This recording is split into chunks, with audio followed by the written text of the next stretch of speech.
Hello, everybody, and welcome back to A Sea of Spears.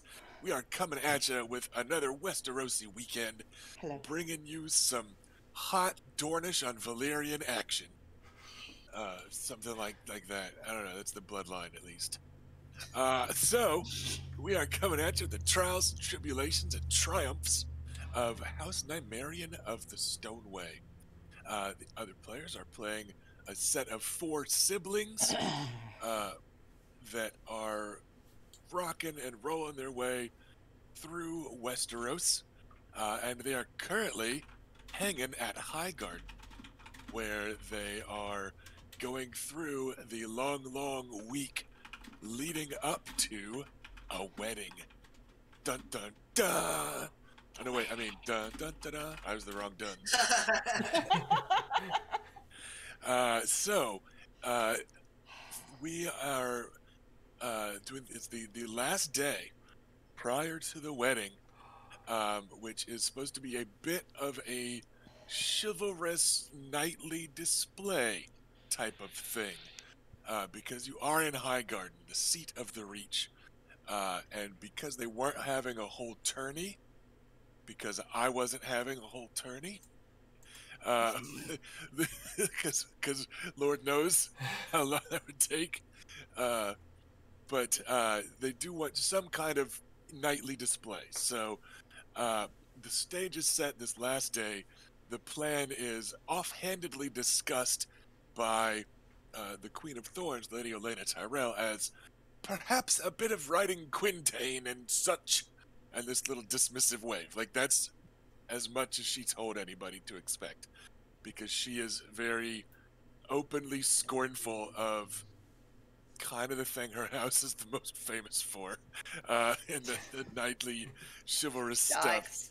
She's just like, meh.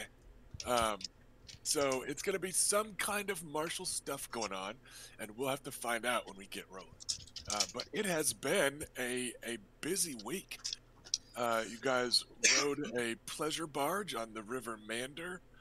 You guys did an afternoon of hawking with the ladies. You guys did a hunt with the gents. You did a ride with the ladies. And now it's going to be a bit of riding Quintain and such with the gents. In theory, we're sticking with those gender lines. But as always, It doesn't actually work out that way. in this game, there's a bit of crossover. So, but that was the general flow of the week, was spending some time with all your guests on this lovely, opulent pleasure barge, then spending some time with half your guests, and then spending time with the other half, and then going back to the first, right? And just backsies, fortsies, giving you chances to socialize and mingle with all these wedding guests, whether it's your wedding or whether you're just kind of networking here, because it's your sister's wedding, right? And there's some plotting and some scheming and some discussing that's been going on. There's been a couple of gifts given already. So yeah, a bunch of neat stuff going on. A week of socializing and also showing off the wealth of Highgarden, which takes at least a week. It's a lot of wealth. It's a lot of plenty. It's a lot of prosperous. So yeah. All right. When we left off, we had gotten back from an afternoon ride with the ladies, and there was some gossiping, and there was some talking about boys. There was some scheming. Felicia schemed with some of the other ladies, the married women of the Reach, to distract the Lady Olenna, so that she could slip out into the gardens with her betrothed and actually have some alone time, and not just like capitalized alone time, TM, but also just some time to be alone, you know.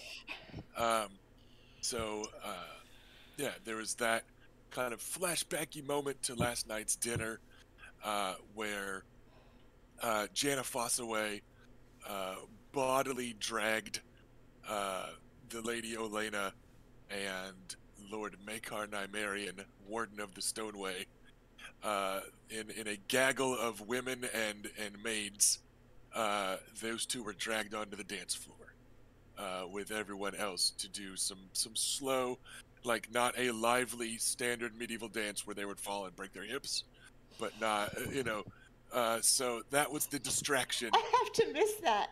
Yes, you got to see it start in this cloud of handkerchiefs and gowns and stuff, um, and that was Felicia's chance to escape with Reina uh, to get her betrothed out. And so yeah, it was a nice dinner last night. No drama. Nobody sword fighting at the dinner table.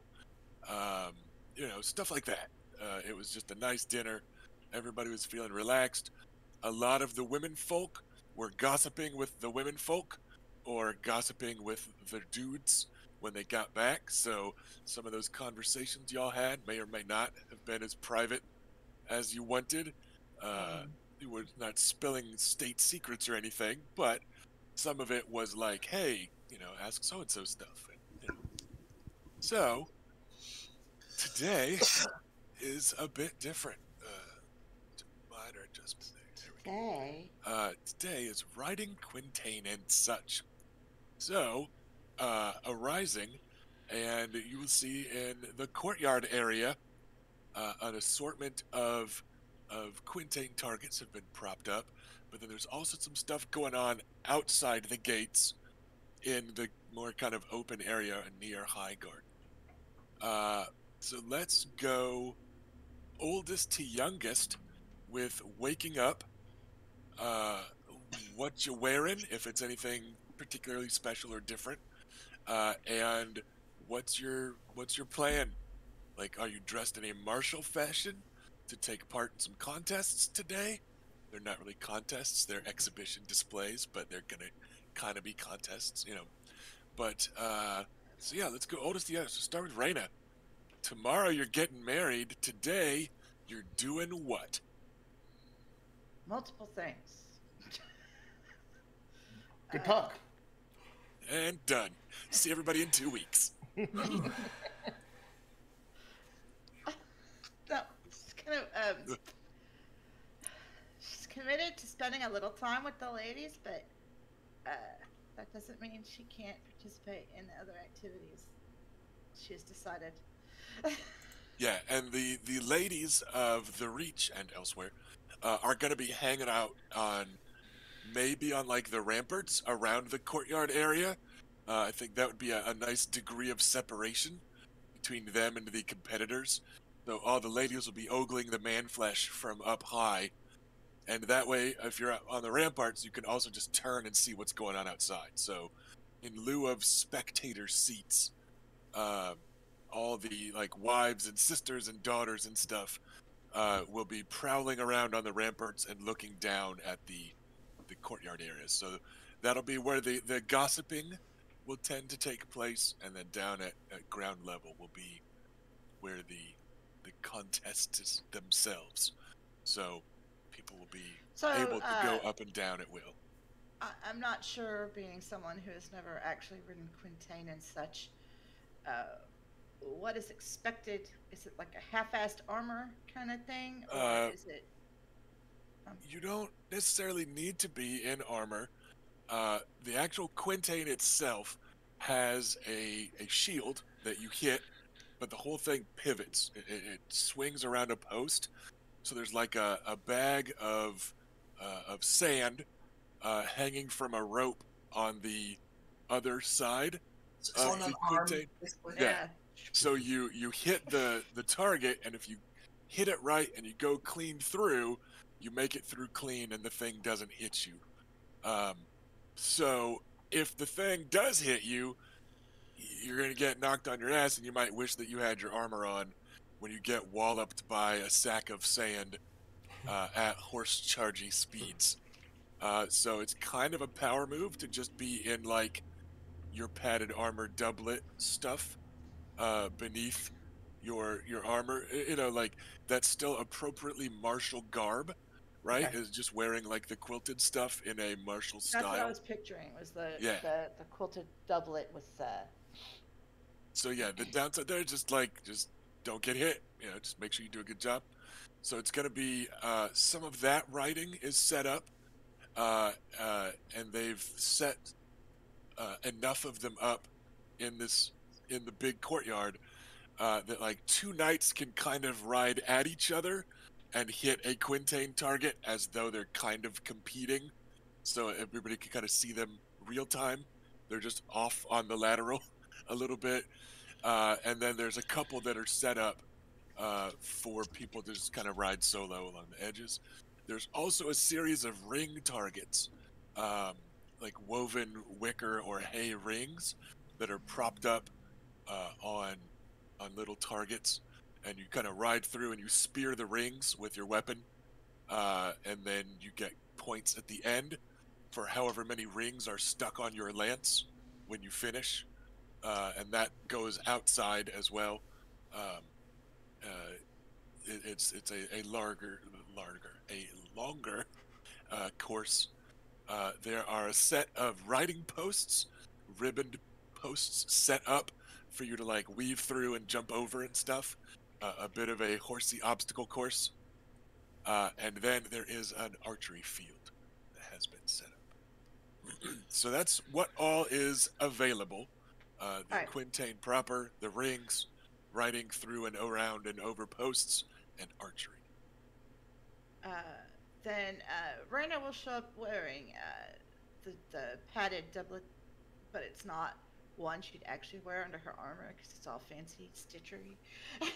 So it's like that kind of officer's uniform vibe, right? Where you're Something like, she'd wear to show up to talk like war talks, you know? right. So this is technically military wear. Right. This is something she showed up to stand next to Bela at a war table while Bela made orders.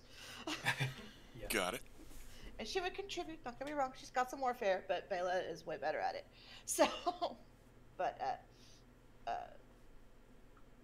yeah. But the boots are rather high and not high heeled, but high boots to protect her legs Right. and that kind of thing. All right. With her hair. And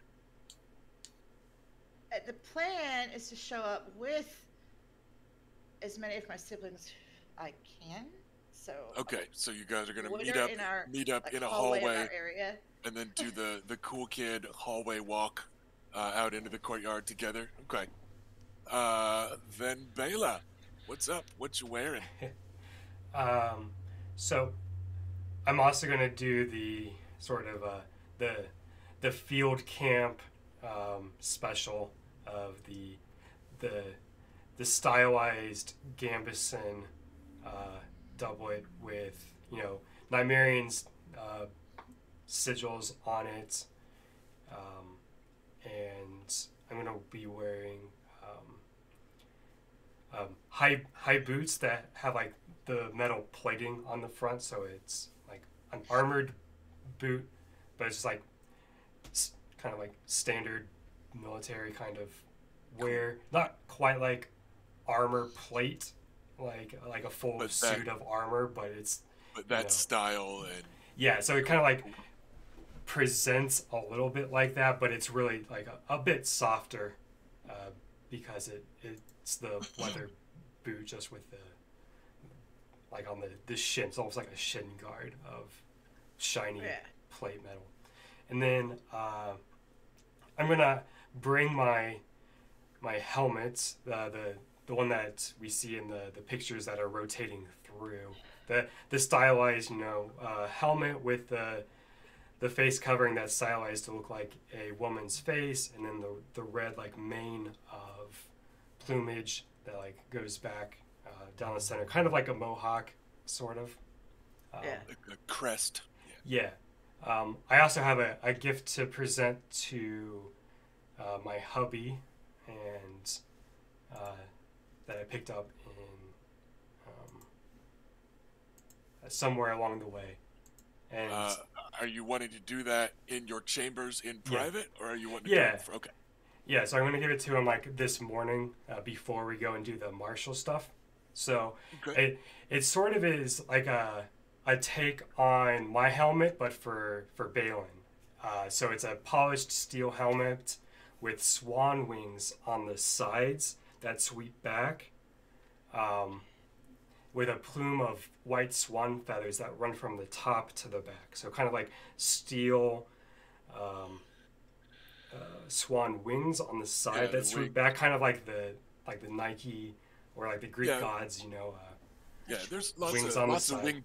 Yeah, lots of winged helmets are pretty cool looking. Yeah, So so yeah, it's that with white feathers, kind of like then in the middle, running back. yeah. And then the nice. Uh, yeah. He is very pleased to receive his gift. And well, I suppose that means I'll need to do some writing today. Gotta show it off, haven't I? Yeah, Uh, of so, course. so yeah, he is looking forward to looking fly in his cool new swan wing helmet +2.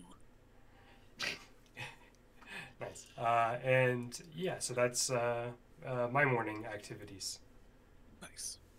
And then you will group up with Reyna just inside the keep, so you guys can do your cool walk outside. All right, Luke. What you wearing? What you up to this morning?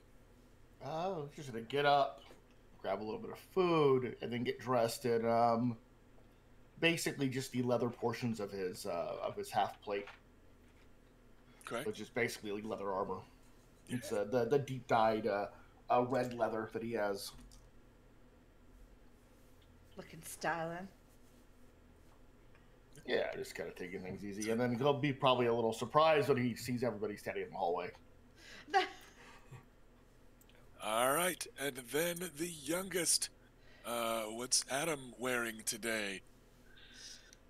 Well, I was a bit taken aback the other day with the notion that him not being a knight made him not worth getting to know. He's a little bit out by that, so he will turn up in his scale armor. Um, it's very nice sea green scale. Like the scales themselves are like ivy leaves, and there's like the pauldrons are sort of etched with lilies. It's like all anything made of cloth in the ensemble is like dark forest green to like offset the pale green of the steel. So he's got like a dark green cape and gambeson and breeches and so on. So, and yeah, like dark leathers and stuff. So yeah, he's showing up in that because like I figure that we will be changing anyway. So his fancy lads normal clothes are will come later. But yeah, he's turning up in armor because he wants to look more impressive and kind of yeah, try and do well enough in this that he like kind of at least is proving to himself that he's not useless. Alrighty. Well, Yeah, that looks a little out of place among your siblings this morning, because they're all like, "Yeah, no, we're in like workout clothes," and then Adam's like, "Clank, clank, clank. I'm a shiny boy." Well, I mean, And scale doesn't really clank, but I was just making a joke. It was just. and he also out of all of us has the most experience of being injured on a horse, so that's true. there's definitely an element of wanting to protect himself. Yeah, you get an approving nod from Bela, and she says, "Looking sharp this morning, Adam." Thank you, sister. You too. Thanks. I quite like the green. Nice statement. All right then, we shall enter the courtyard. All right. You are able to do so without incident.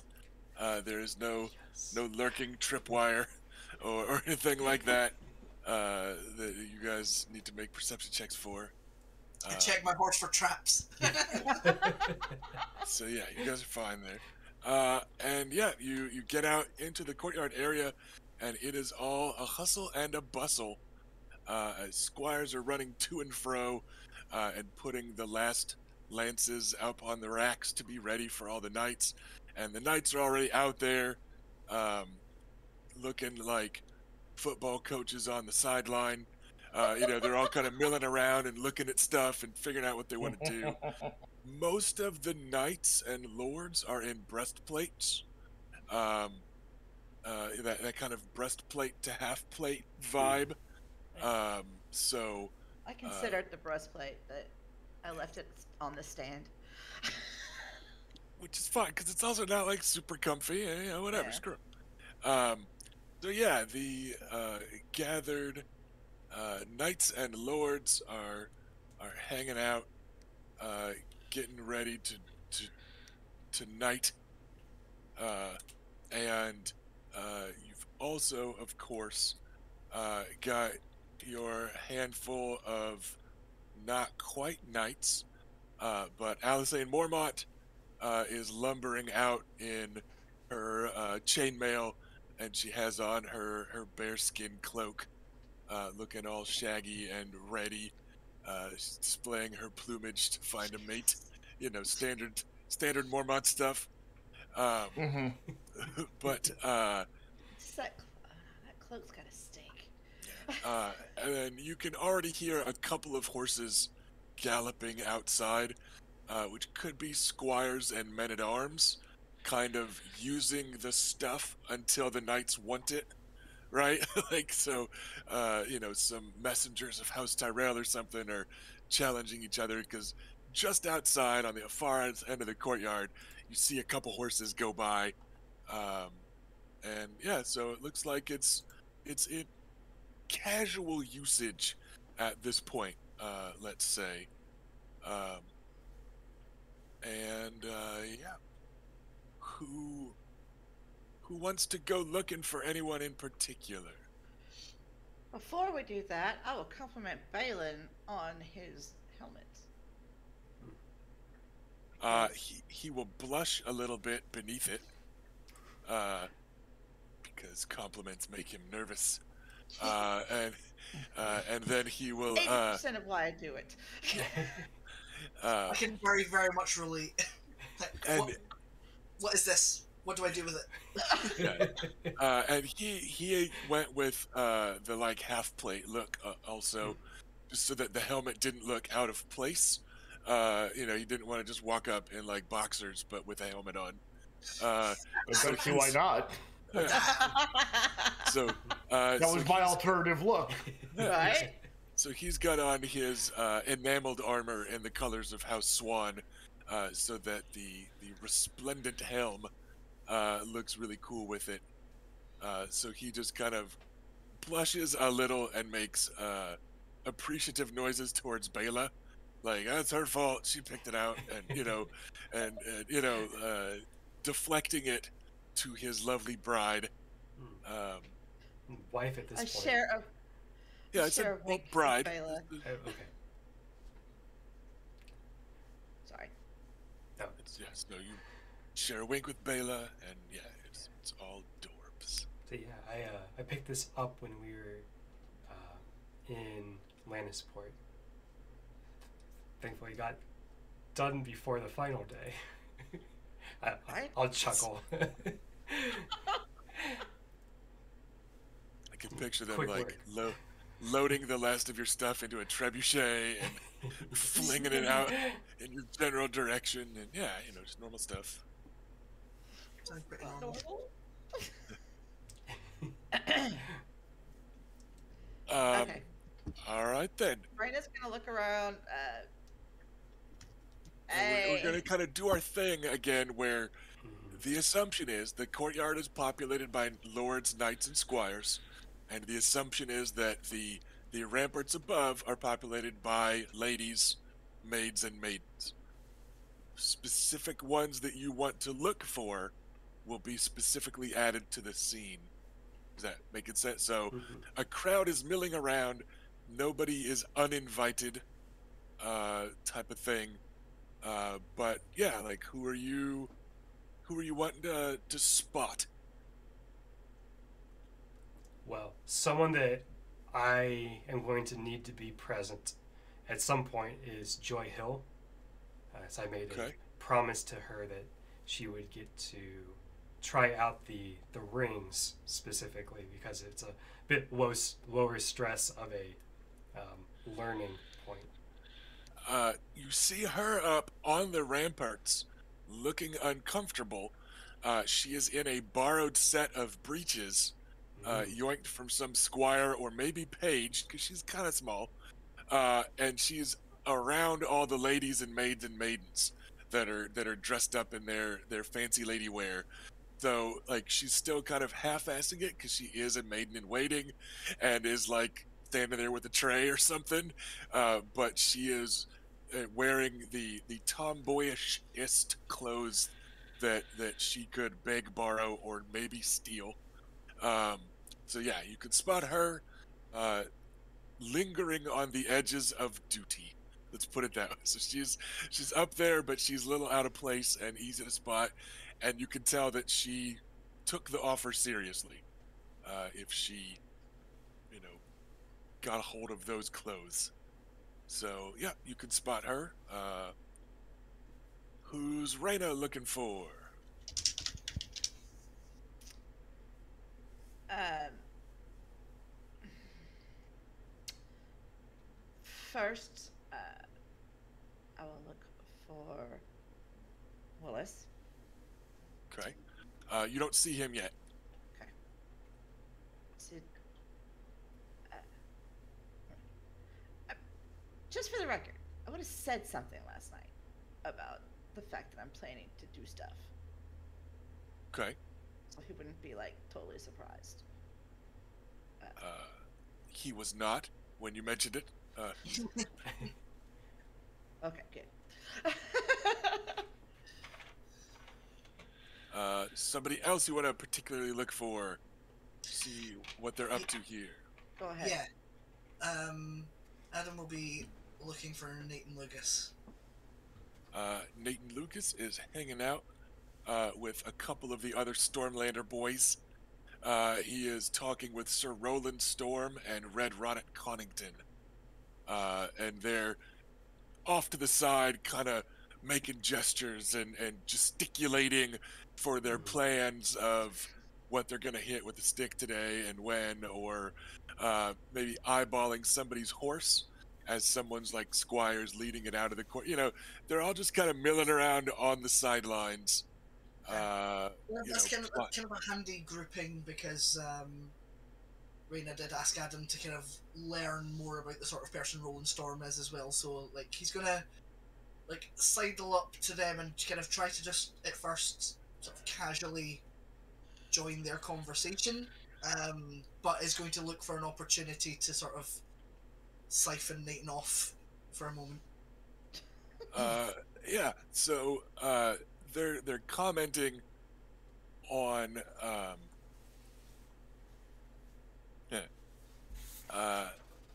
at the time that you arrive, you see a couple of the archers walking outside to where that range is set up, and you walk up behind them because you're coming from the keep and they're looking out to the gate.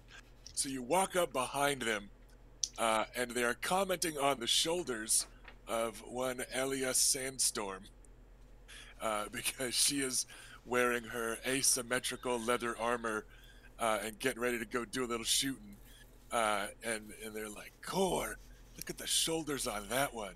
They're like, imagine her thighs. Oh, what a way to get your head cracked. And then there's like, and then Nathan Lucas kind of nudges Connington in the ribs, and he's like, you hear her talking like that, and she'll crack your head 3 or 4 other ways.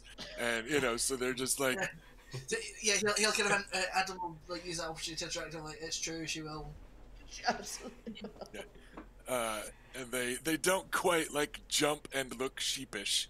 You know, they're not, it's not quite that comical, but they do.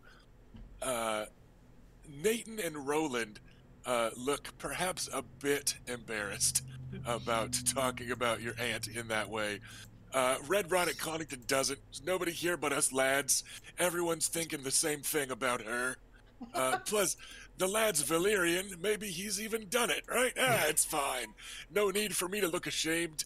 So yeah, Red Ron at Connington is just like locker room time. We're all fellas. We're all Rather dodged an arrow there, Raina. yeah.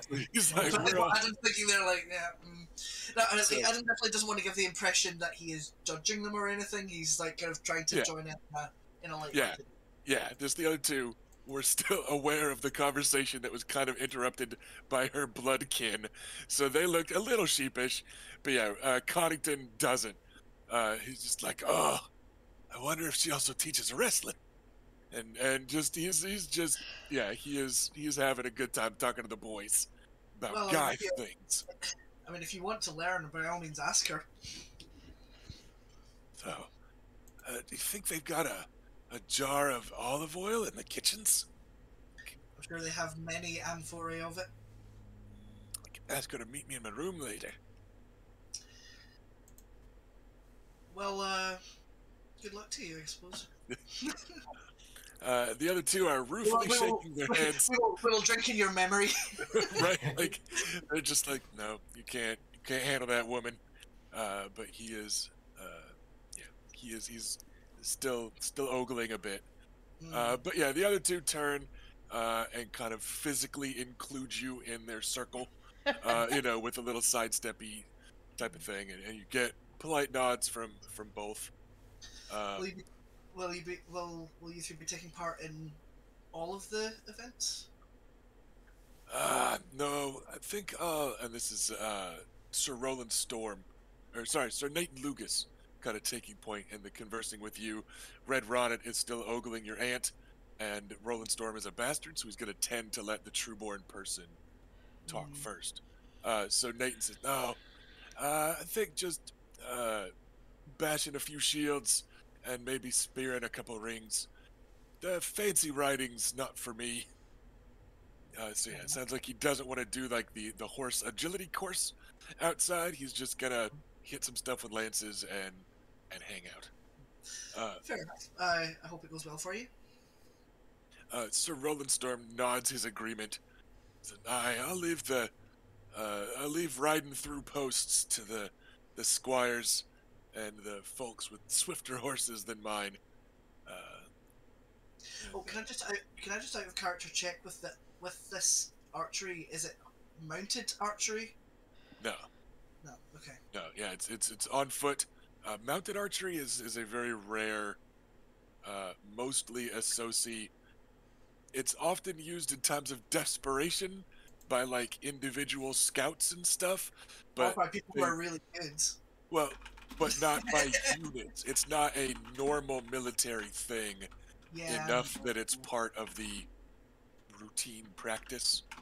Yeah, so But no, that's fine. That's fine. It just basically was determining what bow I was bringing with me. and then Roland will elbow Connington and he'll go, "What? Oh, yeah, just riding Quintain and looking at fillies." Any caught your eye? That man. He's a simple fellow.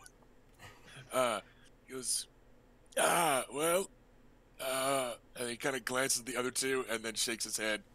No. No.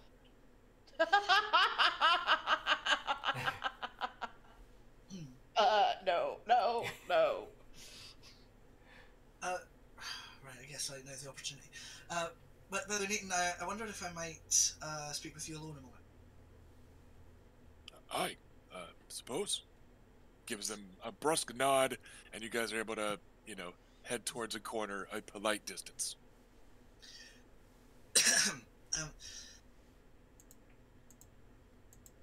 I have a small bit of advice to give you.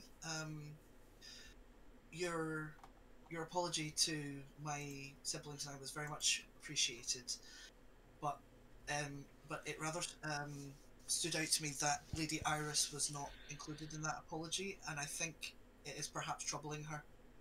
If you if you could make the opportunity soon, I'm sure she would very much appreciate it if you could express your regret to her as well. I think it would mean a lot to her. He, like, I don't want to play this up too much for like laughs, but he kind of does the himbo moment for just a second where he's like, "Oh right, she's a people," right? Like he was thinking of Iris as part of the scheme because she was, right? Like she was essentially being used as a prop by his brother, and that sort of thing. So he had, Yeah, you could yeah, tell that he was thinking of her as a plot point instead of as somebody that needs an apology. yeah, So you yeah, can see it dawn on him, like yeah. as you're talking, he's like, Sure.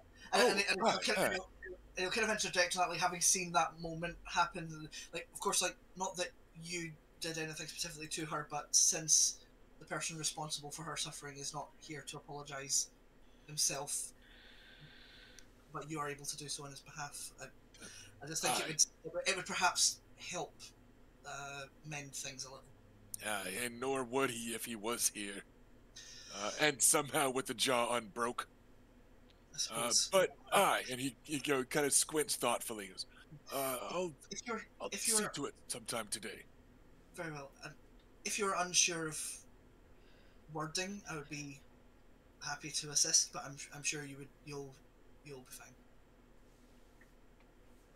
He gives you a clap on the shoulder, and then looks worried about clapping you on the shoulder for just a flicker of a second, but then he just rolls with it and stays friendly. He's like, well, thanks, Adam. Your kindness is undeserved but appreciated. That's no problem at all. I just want things to be as right as they can be. I hear the girls' lands did well. You were steward them a bit. Yes, for a little while they were doing well enough. We had a bad storm that set us back, but otherwise the land is healing. Good work, lad. Good work. So Nathan, do you know Sir Roland very well? Out of character, I'm gonna kind of make up a military campaign for them to go on. Sure. This does not mean that you guys didn't help with bandits a few years ago or whatever, right? Yeah. Like it's just so you go. He'll just go. We rode together hunting down the Lord of the Greenwoods 3-4 years ago.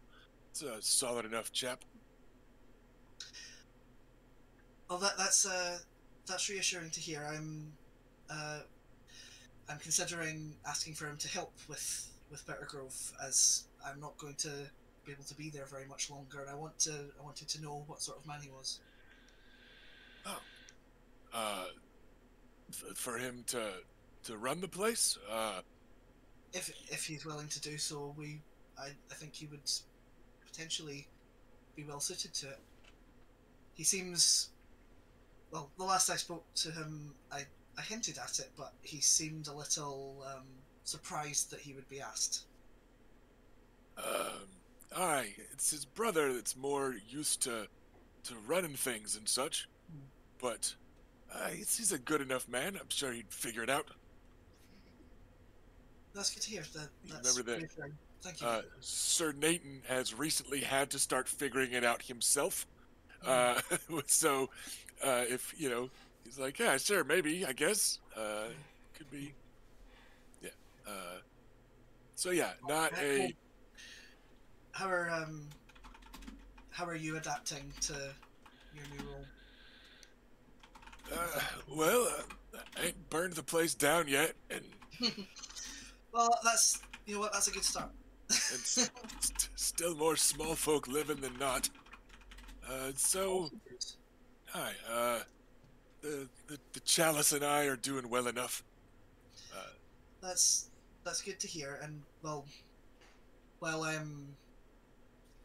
would be flattering myself to say that I'm anything close to an expert, but as someone who has been running a house for a year now, if you ever want some advice,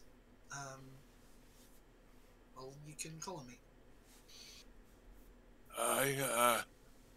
Last bit I got from my dad was tax them as much as they'll let you and keep them fed, which I think's got us this far.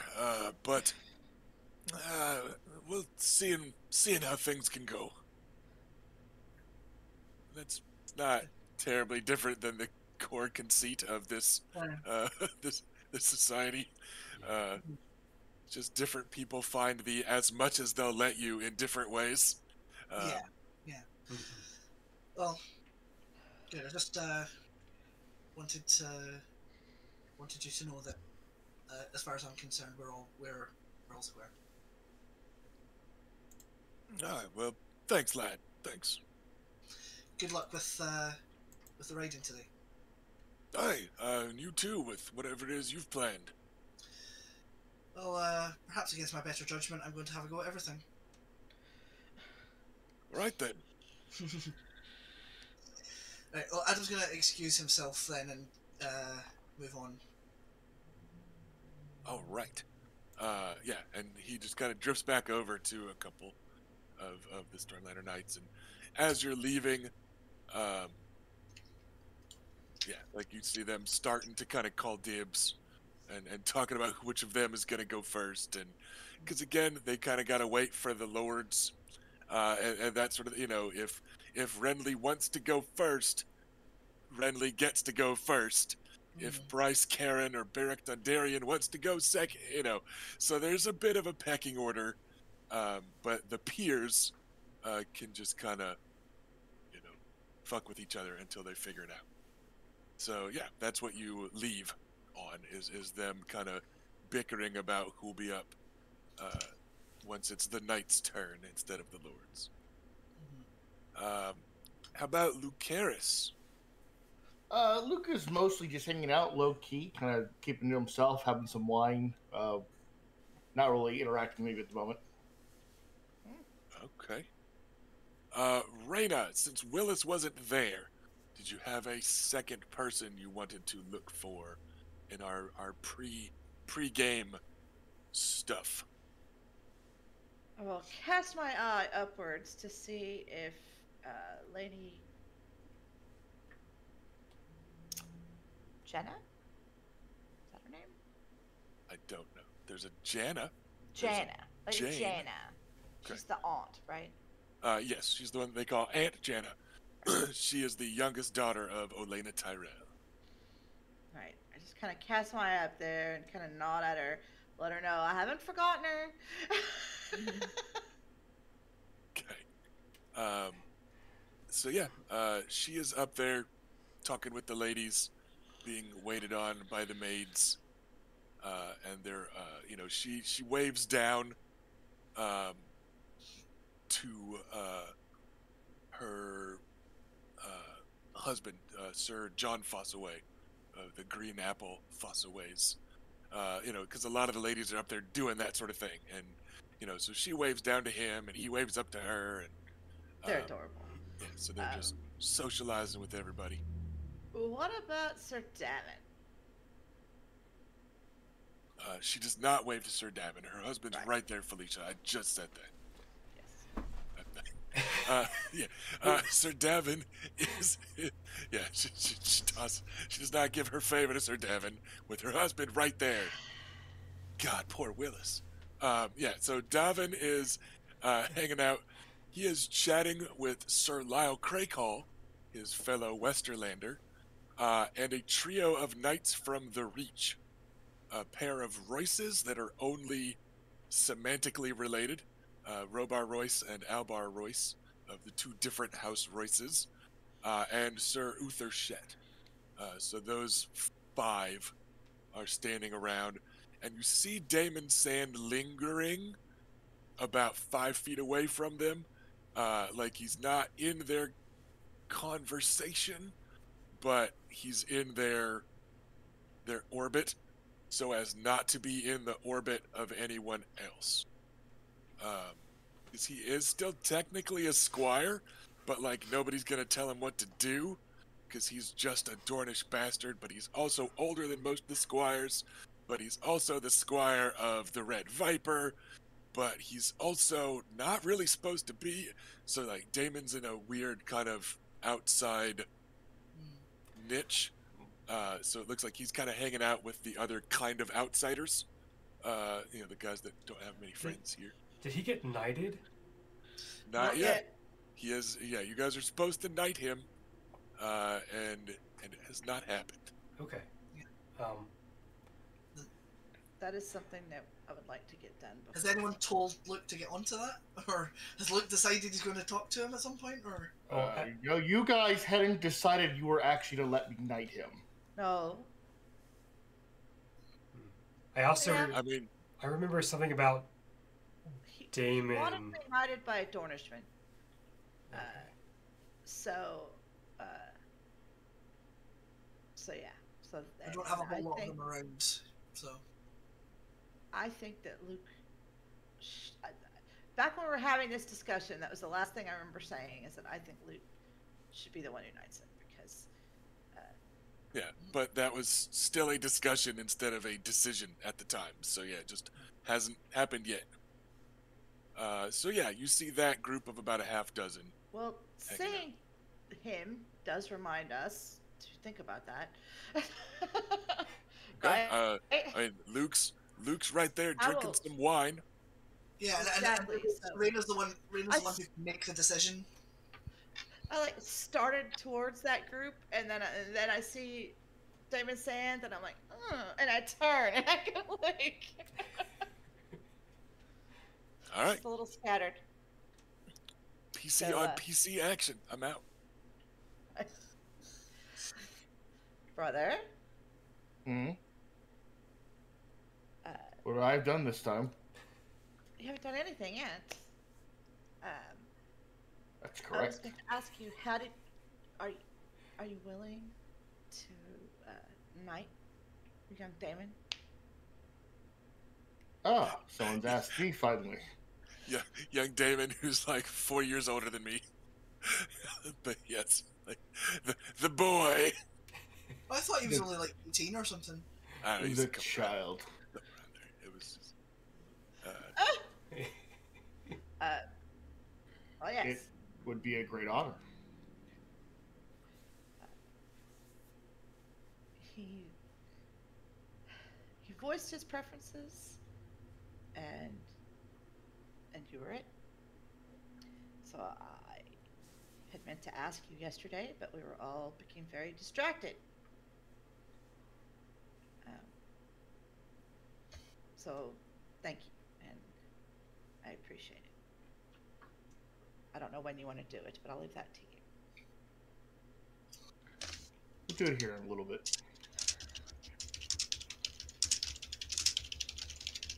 And then she does the pat thing on his arm.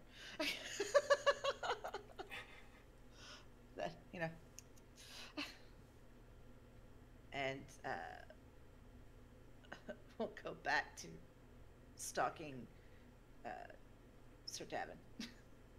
yeah, the knot of them are just hanging out, talking night stuff, and just discussing who's gonna ride first and talking a little bit of smack as they brag about how many Quintain rings they're gonna get and stuff like that. So it's just socializing. Nobody seems on the verge of picking fights. You unfortunately don't walk into any juicy gossip of them talking about your aunt or anything. Fine. Fine. Okay. I will slip up between. Well, I would like to slip up just next to Sir Davin, but if I happen to be between him and Craig Hall, that would be just fine. Sure. Those two were standing next to each other, so you can wiggle in there just fine. She's small. You get an assortment of my ladies as they kind of shuffle a little and make room for you, Sirs. and you get Not around. nods and or bows from all and sundry. I hope you all had a pleasant evening and didn't drink too much, considering we're going to be so active early in the day. Craycall chuckles, says, one man's too much is another man's no longer thirsty, thank ya. Like, not all men are you. Strong form. He says, not one man is me. Well, if Oris is about, I'll tip my head that way and grin. Sir Robar gives the Strongbower an elbow in the ribs at that. You think maybe he's been talking shit on behalf of his cousin this week. That would be so unusual. So out of character.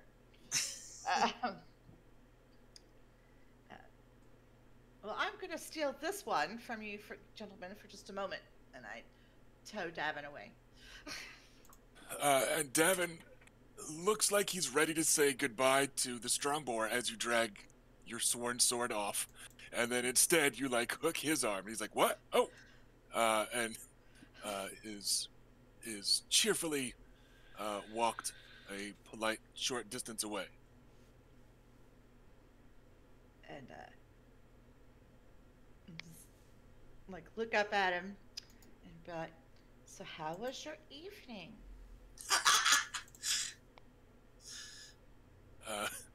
He will blush and you will see it on his andal pale skin. So he will flush red and gold, the colors of his house, for a moment, as he's got his blonde hair and his face reddens. And then he gives you a bit of a sheepish smile. It takes him a moment to go, fuck it, she's Dornish. I'll let her in on the joke. And he'll she's go, got the smirk of all smirks. yeah. So he looks sheepish, and then he kind of gives you a salacious grin, and he goes, last night or the night before? Both. Yeah. The night before, especially, but. And he goes, not so sore I don't think I can ride today, but, Dorne's been warm. We're warm people. It's, he's so cute. And as he's looking that mixture of sheepish and proud, right? I know I probably shouldn't have, but listen, this, you can see his eyes kind of darting around the courtyard, and he does glance at Mary Crane up on the ramparts. Because again, you've got a really high awareness, so sometimes I'm just telling you things that people might otherwise need to roll for. It's kind of her thing. I am actually quite pleased that you are finding it so warm, and I have high hopes that it will continue to be so. On the topic, have you spoken with your lady aunt? Yesterday? She said she wanted to talk to you today, but she also bade Mary and I to give you the news if we saw you first. If I may, I believe her precise quote was, she'll let the kitten in her tower if she gets the pretty bird too. Oh. Which is to say, and he blushes a bit at that again, she is not against a formal betrothal, if you can arrange for Lady Meredith Crane to attend her as a lady in waiting. Huh. I cast my eyes about the courtyard. That was an option? Shit, I did this all wrong. There's still Miranda. And Mary's up there with the gaggle of Reach ladies. Right, but where's Parman? Sir Parman is downstairs, talking with Garland Tyrell, Loris Tyrell, and the Fossaway Foursome Ways. Oh my god! Or Fivesome Way, actually, because the Hardsider's also here. But yeah, the Reach Knights basically are all standing around hanging out. So that's your master at arms. Oh, sorry. Sorry. I was just going to remind you who everybody was. You know, Does this meet with your approval? He has the decency and chivalry to flush red again, and then he's just like, if they don't kill me, and if the view from the tower's half as nice as she says, I certainly think a fellow could do worse. I happen to agree. The view is fantastic when looking out, as well as it is looking in. I just wonder if the details of the living arrangement might be kept from my mother. Once you are married and in your tower, what happens in your tower is your business. And out of character, it's not unremarkable for a woman to have a lady in waiting, and Elia just never has. Like she's just, or the ones that she has occasionally taken have clearly been just lovers for a couple years. Here's the thing, maybe. But yeah, they were just roommates. It certainly isn't the type of thing. Yeah, but it isn't the type of thing that would need to be announced at any rate, you know. Right. So, but you can tell that he's just kind of sheepish about like, please don't tell my mom about this. Oh bless. Right. Have no fear there. At all. Sir Dad. I do, and not from you. The heir to the Stoneway, I'm certain, can keep a secret, as it were. My sister, however, seems to have heard something, and he pointedly glances up, and his sister is up there talking to Mary Crane. And like Mary Crane is clearly fucking telling her stuff that Mary Crane should not be telling her that close to like the 13-year-olds, right? So Mary Crane is telling her all about it, and Serena is laughing and having a good time, and you know, but yeah, he looks up that way and then blushes again. He goes, I wonder, perhaps, I feel that if you could make your future plans to Serena clearer, she might be so distracted by her own bright future that she could forget to tell mother of mine. I think that can be arranged. So, sister's gonna rat him out unless you give her something concrete, by way of betrothal type of thing. Like, she's gonna be real mad if he gets to be married, and have Mary Crane hanging around all the time. She's like, I'm telling mom that they are taking way better care of you than they are, right? It's that's her fun. That she doesn't get her own live-in third. Yeah, and she. Well, she has. You've now got to hope that she doesn't want two spouses as well. Yeah. Right. And she hasn't got any spouse lined up yet. So like, for Davin, he's got something lined up and an extra built in, and she might just snitch on him to mom if she doesn't get a little something extra. So it sounds like, to cement the Davin and Elia Sandstorm relationship, you need to talk Parman Crane into allowing it, and you need to figure something out for Serena. Wait, those are Parman Crane the lord of their house? No, He is not, He's the heir, right? but their dad's still alive. yeah, but we don't know anything about the father, so I'm just gonna say like he's sickly, and Parman will decide the matter. Okay. Like we will give undue authority to Sir Parman in I mean, this matter, I'm just to. deciding a lot of shit too, and I'm just the Yeah. heir, so. It's just the PCs have access to Parman, so Parman can speak for his father in this matter. We're not gonna make you guys wait and sign, send letters and all that shit, right? So, but yeah, so you got to talk Parman into it, and you've got to give Serena something so she And our doesn't plan, I think, tell for on her Serena little brother. is I mean, I was waffling, but I think the plan now is our newly lorded used to be Drinkwater. Sir Garrus.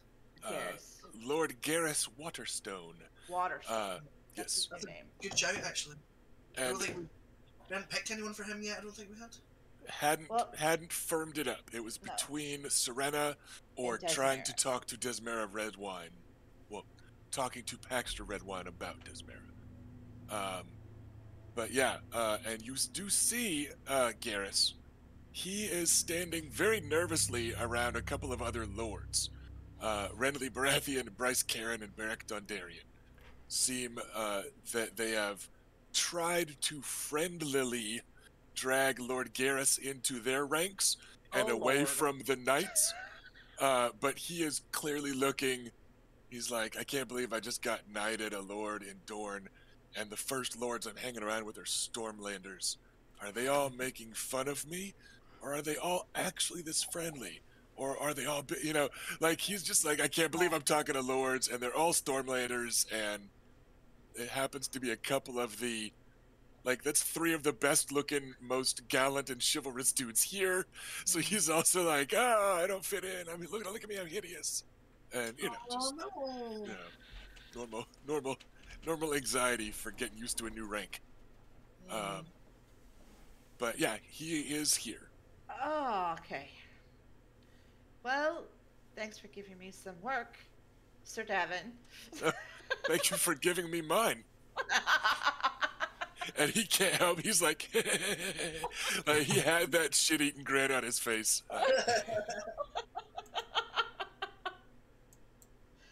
Oh, excellent. And then, All right, guys. after a moment, he does kind of cough and try to compose himself and remember his manners. But He'll do just fine. I didn't really have any doubt that he was going to do just fine, but now I'm really sure.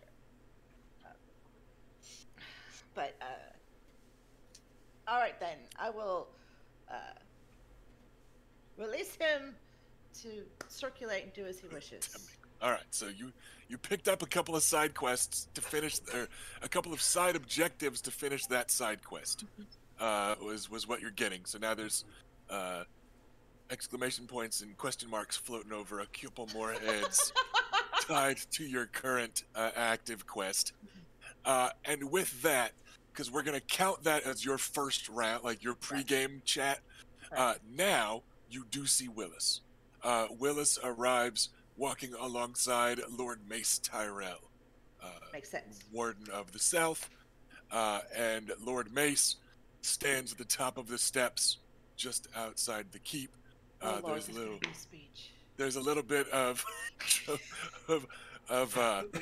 of horn fanfare to doot his arrival, and then yes, you get lords and knights, ladies and maids, squires and maidens, pages and girls in waiting, all assembled and sundry, guests and sons and daughters of Westeros, brothers and sisters of Westeros, all assembled. I welcome you. I am Right, grinning he at just- Willis. Yeah. Start He is- times removed of Westeros. He is making sure that everybody feels welcome.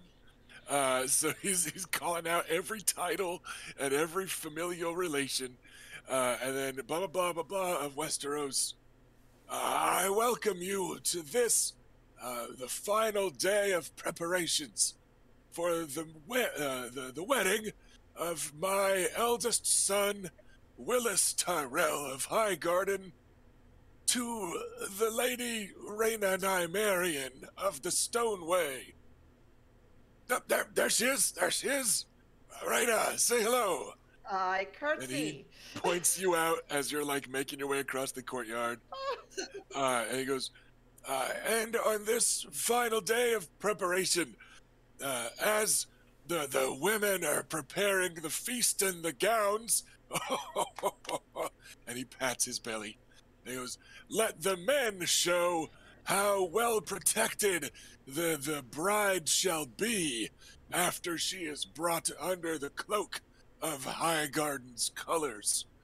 And so, warriors of the Reach, let us put our honored cousins from the Stormlands, and the Vale, and the Westerlands, and Dorne, and all Westeros. Let us put Yeah, them like, to shame there's got to be a more as we specific in this stuff. as we demonstrate for them the valor of the Warden of the South. Huzzah! And like there's a bit of a pause, and then Willis leads the huzzahs in return, and then Lord Mace looks satisfied, and he goes and sits down next to a tray of breakfast and stuff. So like, I love it. He's kind of adorable. yeah, he just wanted everybody to feel included. So all right, and with that, people are able to kind of start in earnest, and you see some squires clambering down out of the saddle, because they've been practicing a bit and all that, and everybody kind of starts to drift to where they're going to be starting. And with that, we are going to begin with some lords, because they tend to get to go first when they want things. That's just kind of how Westeros works. Lord Mace Tyrell is honored the right of first refusal, and he takes it because he's now busy eating breakfast. But he's got like a little stage set up, and he's sitting and watching. But he's giving the glory to his sons instead of taking it all for himself. Then Lord Renly will suit up, and his former squire, Sir Loras Tyrell, hands him up a helmet, and Renly adjusts his shield into place. Because some of these guys, you can go in kind of full regalia or not. It's kind of a way to just show off your armor and or show off how seriously you're taking the contest, right? So, but he's all done up in yellow and black enameled Stormlands half plate.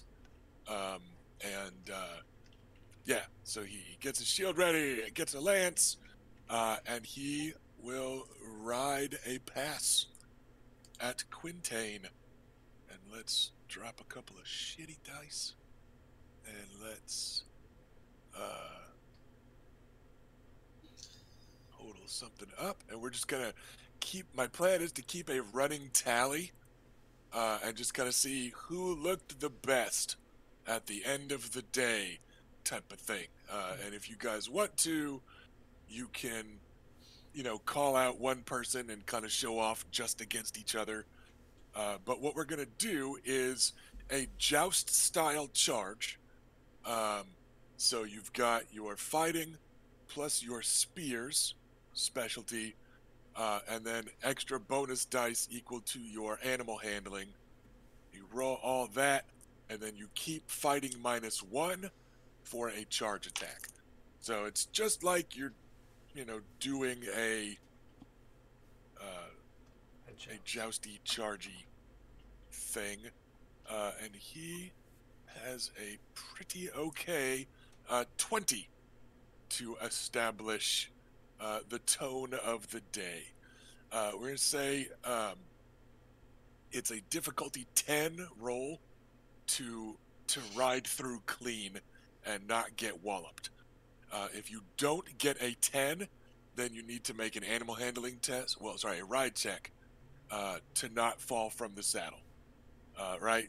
But most people are going to make that roll, and just kind of it's going to be people talking about technique and form and, that sort of thing. So he gets us started with a solid 20, and with that, everybody once again gets to kind of do a round of socializing, and we're just going to say we've got knights and lords kind of working their way down the ranks, doing the a Quintain ride in the background. So let's go youngest to oldest this time on who we want to socialize with, since Felicia's AFK. So during this kind of first phase of riding Quintain, who does Adam want to go chat with?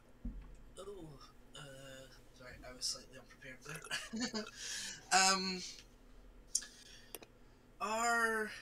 Is are any of Oris, Ned, or Little Robert around? Ned and little Robert are squiring for today, which means that they're always going to be everywhere. Like, they're going to be coming and going a lot, but as needed, they can be summoned, right? So they're always going to be available, but they're never going to be milling around on their own. Is that making sense? Yeah, Like they're always within eyeshot. Oris is hanging around, but he's mostly just kind of sitting in a corner waiting, because he is a bastard and a hedge knight. He's low on the pecking order. So he knows he's gonna be the last knight to go.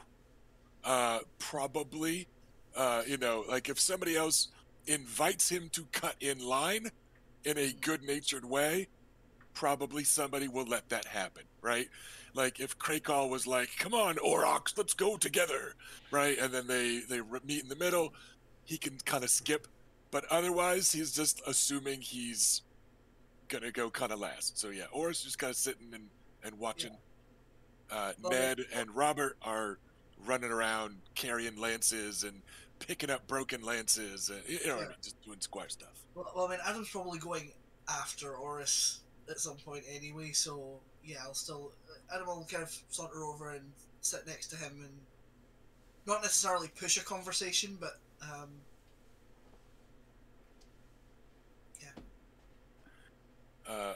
Oris glances up as somebody approaches, and then just gives a nod to a nearby thing to sit on. And he goes, I guess you're a little low on the totem pole too. You wouldn't fucking say that. Totem pole thing. You'd say I guess you're towards the end of the lists too. Yes, behind you even. I reckon you'll get to go before the squires. Probably, but not while the knights are still going. Unless one of them asks you. Yeah, well, I'm not really expecting that to happen. And honestly, the further away my attempt is from an attempt by Sir Loris, the less terrible I'm going to look. I think that's true of all of us.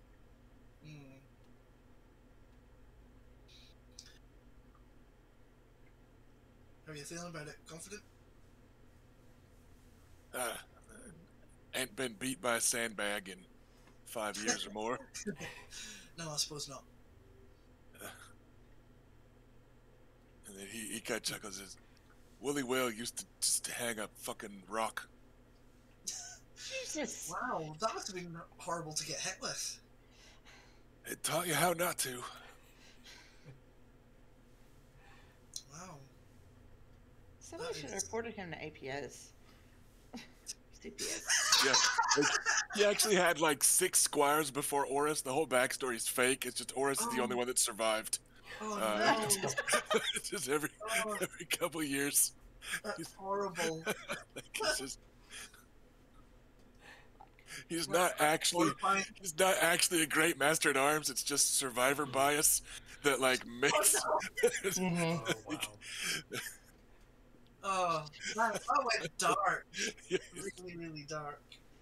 but no, yeah, it's No worries. Okay, so like, I was quite happy to just fall into companionable silence. so is Horus. He always is. Yeah. So all right then, Luke is next up. I'm looking for Damon Sand. You spot him. Everybody has kind of shuffled around in the order that they're probably gonna go in. And he is standing a bit off to himself. Actually, much like Oris is, because again, Damon is in a weird. I'm still technically a squire, but none of these people are going to ask a Dornishman to carry them food. And nobody wants to order me to do anything because they might offend the Red Viper. And right, so he's just kind of like hanging out by himself because he's a squire that nobody is ordering around. So he's kind of like, I have no responsibilities this week. Like, I'm technically with this group, but Stop Elia from getting herself or someone else killed. he's not. I mean, that's not his job anymore. He was supposed to catch her. He didn't. You told him not to be ashamed, and he's not. So he's just like, yeah, I'm just hanging out, trying not to cause Yes, wash his hands of that. an inter-realm incident here. So he's just like trying to mind his own P's and Q's.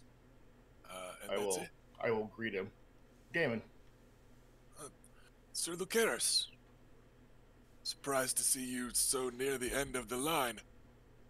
Well, should be that surprised. I come to discuss something with you if you have a moment. He gestures to the long-ass line that he is at the end of.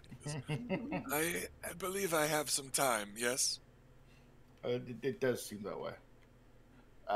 As you know, Uncle Oberon taught me quite a bit, and would not be who I am today if not for him. And you got to spend so much time with him. It's always still been a little jealous of, but I'm no good at these words. When he sent you here, he sent us with a request that we see united. He cannot do so himself as he's not here, but it would honor me greatly if you allow me to step in for him. I'd be the one who gives you your spurs. Of course, Sir Luke. It would honor me greatly to receive such a Then, recognition. if you do not mind, I draw my sword. Oh, Oh, we're doing this now. oh. And he is assuming nobody wants to watch, so it doesn't occur to him to be like, so he just kind of like stops and goes, and he draws his own sword and kind of lays it sideways in front of you as he takes a knee, which does make a little bit of sound on the cobbles. So like the next nearest guy kind of turns around and looks, and a crowd will start to slowly form at the end of the line, which is the Westerlanders and the Reach Knights to start. Like Adam would be like elbowing Oris, like, oh, look. And I should have fucking grabbed the goddamn proper vows before I did this, but Luke nods and goes, "The name of the warrior. I charge you to be brave." If I may, before you start, Balin Swan steps out from behind the strong boar. It's easy to. Lots of people do. And he draws his sword and offers it to you hilt first, so you can knight him with the Valyrian steel of House Will. Oh my gosh. The dorniest blade here. I give Balin a polite nod, and I take the sword with much And respect. he'll swap swords with you for a moment. Oh. And him stomping over, like, in a bit of a hurry, like, whoa, what's going on? Are we stabbing somebody? Gets uh, an awful lot of the middle of the pack to turn and look. So, yeah, by the time that exchange is done, you guys now have basically all the knights in Lords in attendance, including Lord Barrick, who just walks his horse over like he was getting ready to ride, and he just high steps over and stands. So I hold the sword up so the sunlight can capture against the blade, the Valyrian steel blade, and I lower it to him. And I say aloud, in the name of the warrior, I charge you to be brave. In the name of the father, I charge you to be just. In the name of the mother, I charge you to defend the young and innocent. In the name of the maid, I charge you to protect all women. In the name of the smith, I charge you to keep yourself strong. In the name of the crone, I charge you to exercise wisdom. And that's all the ones I could find. Yeah, Yeah, the stranger, they don't. the stranger gets one because you're not really supposed to invoke the stranger. Right. Yeah. Rise is a knight, sir. And he does so. How symbolic is the shoulder tap? Or are you doing a... Because you're supposed to give them technically their last unanswered blow. So, like, are you doing a tap? Are you Doing a drawing... whack? Are you drawing blood in some kind of, Dornish It will style? be Could be a a- little more hardcore. Yeah, we'll go with that. It's a little cut on the shoulder with the Valyrian steel blade. Maybe not even intending it, but it's a sharp blade. Yeah. So yeah, you're able to just do a little bit of a sideways draw, and it leaves a little cut in his doublet. Now let that be the last unanswered blow you receive. Stand, Sir George. It's just yeah.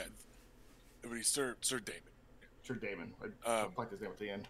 Yeah, I just always like the unanswered blow being a little different from knighting to knighting. So Yeah, it was it's a good idea. chance to do a little, character or realm spin. So yeah, didn't mean to interrupt. Just wanted to. No, that was a good idea. Once he stands up, I will turn the blade back and hand it handle first to Balin. I return this to you for safekeeping, sir. Your sister shall see it done, I'm sure, he says with a bit of a chuckle. And I will reach out and clasp Damon's forearm. Yeah, he returns it, and you guys get some huzzahs, starting with the strong boar, because he's always the first person to make a loud noise. And It's been quiet for 30 seconds. can't take it. And then everybody kind of mobs around Sir Damon. The Reach Knights tend to be on the outside of the ring a bit. They're like the least eager to rush in there and, smack him on the back type of thing. But they're also not like, the Reach Knights didn't all like take a knee in protest or some shit. They're just... Boo, not him. Yeah, their heart's just not in it quite as much, as a couple of the others. But they're going through the motions of being, companionable. So yeah, everybody cheers as appropriate. Oris will give Luke a smack on the back in a well done, without speaking, because he likes to not talk when he can. I don't know what he's learning that voice for, but okay. And then the hard cider will come over, and Is that different from the strong cider? or either or, yeah, same guy. But yeah, he will come over, and the master of arms of your house will do a warrior forearm claspy handshake, well done thing, and will actually say well done. He'll use his words. He's not an Oris. Few people are. Well, shit. You think we should skip the line now? uh, Lord Barrick takes his place at the start of the Quintain kind of row, and then he just waits there. Like he has a lance, and he kind of tips it down to show that he is not ready. And then Edric Dane runs over with a lance for Damon Sand and squires for him and hurries him up to get onto his horse and get ready. So Beric Dondarrion will ride against the newly knighted Damon Sand. Oh, that's nice. That's nice. Yeah, That is let's see nice. which of them looks cooler real quick. Because neither of them is the I don't want to look good right now type. They're both out to They're both kind of peacocks, really. pretty impressive. Okay, that is an exact tie. That is... Damon Sand is spending a destiny point to keep a die. Oh my gosh. So that The vanity. it's his first thing as a knight. And he's challenging the Lord of Blackstone, by which I mean he has been challenged by the Lord of Blackstone. Yeah. And then he had the Lord of Starfall squire for him. So, you know, he wants to look good. Yep. So Barrick ties Renly Baratheon's 20. That was the kind of first roll. But then, Blackhaven. But then riding opposite and against him, Damon Sand sets a new high with a 22.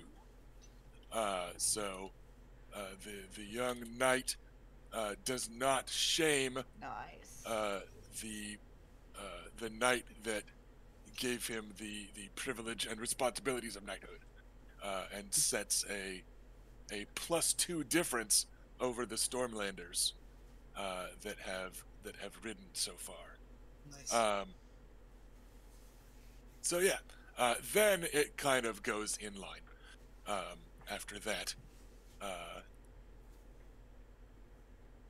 so yeah, where does we've got- like Bela fall in that?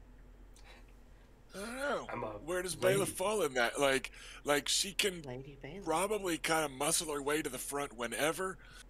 As a spoiler, not spoiler, Balin is going to challenge her. So whenever she thought she was going to go, she's going to ride alongside Balin and compare. So romantic.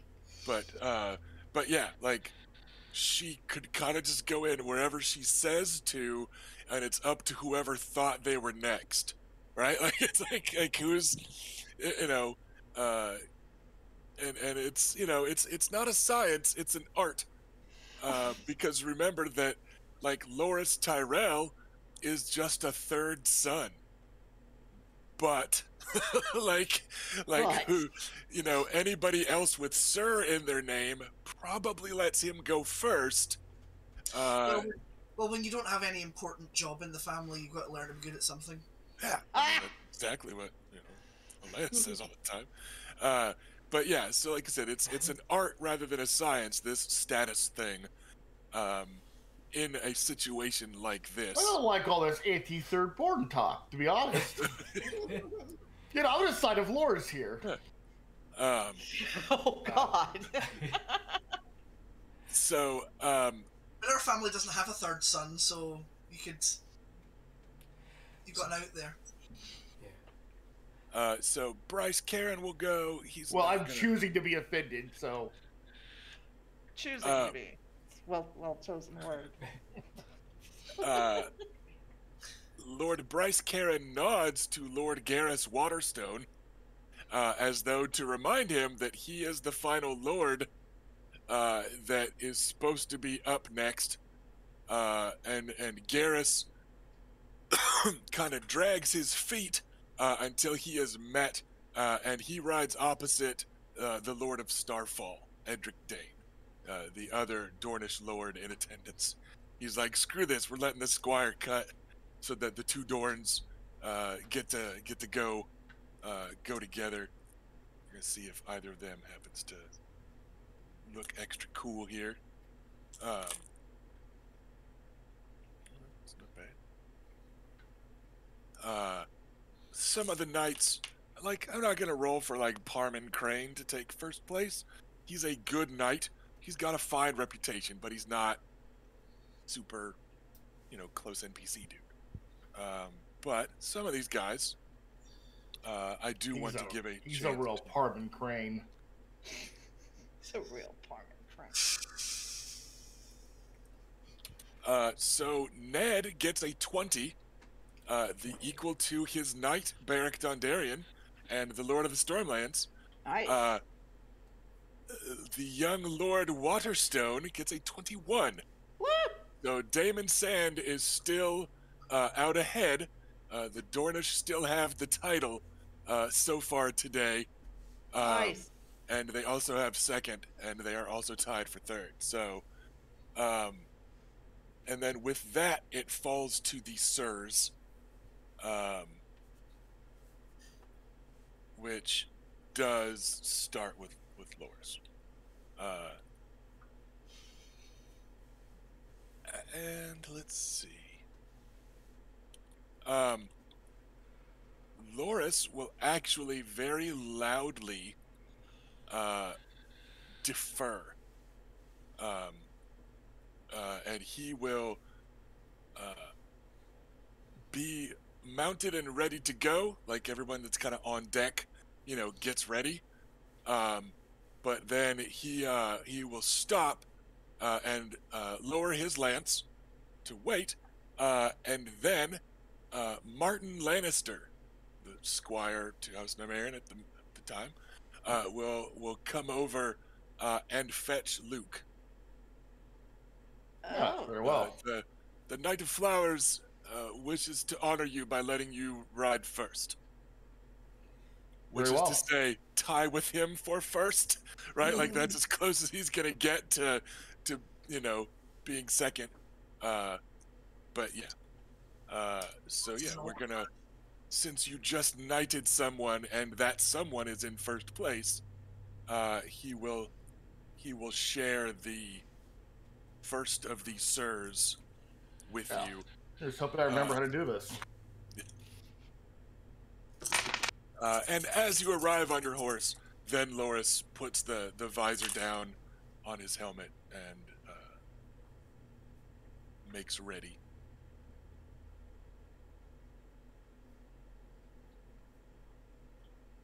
All right, that is not a stellar roll for him.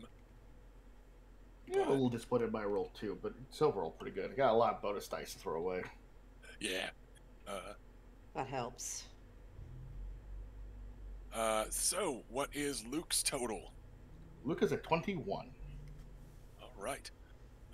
You are able to tie for what is now third place, because Loras got a 23. Not bad. Just edged out Damon Sand. But you guys are, you're definitely setting a pretty high bar here, with, a 20-ish being the kind of respectable number. So I give him a little polite nod. Well rode, sir. he nods his helmet in agreement with you, which I Which- know. is probably I know. which is probably meant to return the compliment, not just accept it. But it's hard to tell. That armor is awful shiny. He's way glare. more socially awkward than I thought he would be. He's got his niche, and he fills it. Just Let's- don't think of him as Loras from TV show. Think of him as Finn Jones playing Iron Fist from that TV show. No, I mean Loras is And it pretty fits a awkward. lot better. Loras is pretty awkward in the show too. Remember the Yeah, scene where but he he's was flirting way with worse. Sansa? Like He's he was, but he's way worse than Iron Fist. yeah, Finn Jones, I mean. yeah. Wow. So, next up in the Sirs is actually going to be Sir Derek Fossaway, the Strong Cider.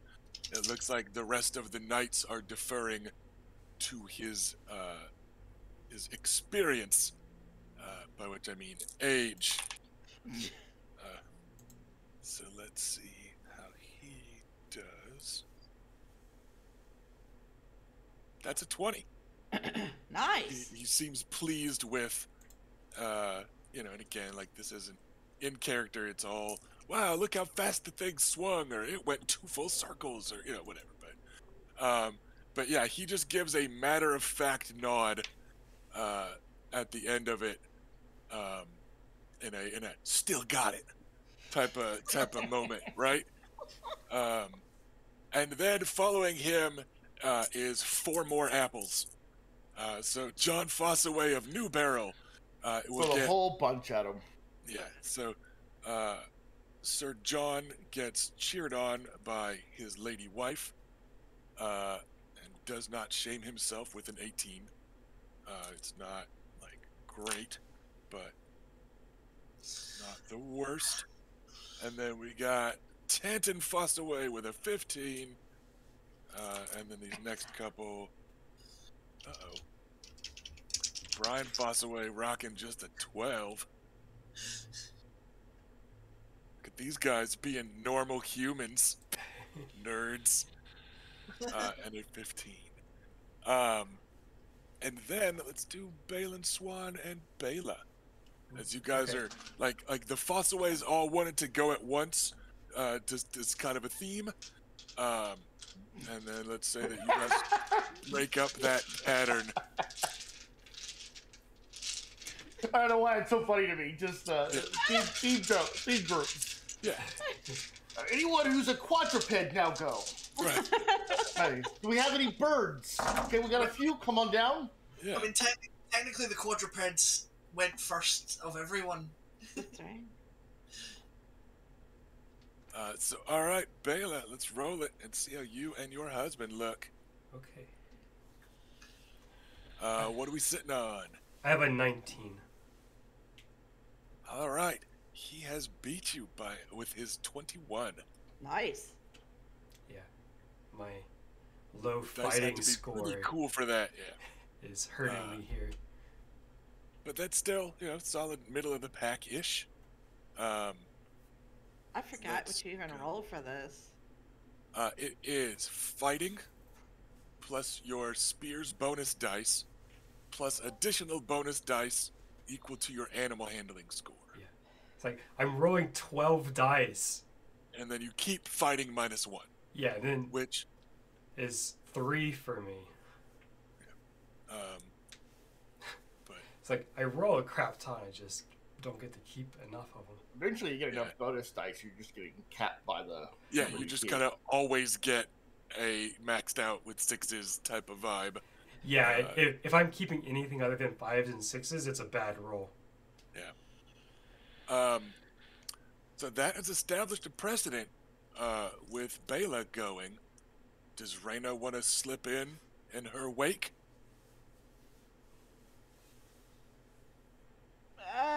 Sure. Okay. So Reyna is up on her horse, and Luke will raise an eyebrow. Willis will come limping over with a lance for you Aww. in a romantically squiring type of way. Oh. And he lifts it up towards you. He's like, "Take it quickly, if you please. They're heavier than I recall." And he says it with a smile and a wink. I grab hold of it and I'm like, please don't expect too much. That's just what I was going to say tomorrow night. Oh, please. And then he gives you a wink. And then he gives you a wink and steps back a few steps. Does Reyna want to call anybody out? And again, a friendly way. It's not a. There is another woman here that you could challenge that is not a knight. It would be Alysain Mormont.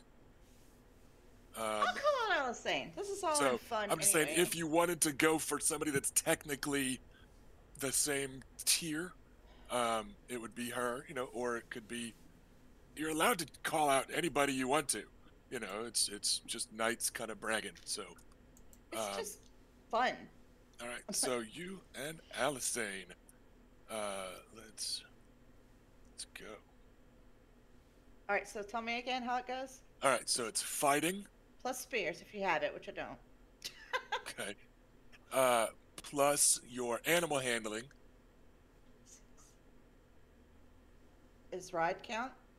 No, not for this part. It's just your animal handling dice. And then you keep fighting -1. That's awful. So, This is awful. These things are Alisane, heavy. I fight with a sword. Alisane Mormont. Like Lance is its own skill anyway, so Yeah. Mormont almost maxed out her dice. Dun, dun, dun. I got an 11 on 2 right. dice, which is not bad. The good news is a 10 is all that's needed to ride clean and not have to make a ride roll to get hit and stuff. So you did manage that. But yes, Alisane with a 17. Nice. Like I said, she had 665 on her kept dice. So I only got to keep 2. So the pair of ladies that are not Bela, who has a reputation for this, both rode clean and neither was threatened by the sandbag. Speaking of which, is Valeda out here? wow. She's Not the milling sandbag. Lady's not nice. Okay, right. Yes, she is milling around. I'm just curious. I assumed I saw her this morning, but I just wanted to make sure she was around somewhere. Yes, she is. Let's But right, it pulls up at the end. Just turn around and look back at it, and just laugh because.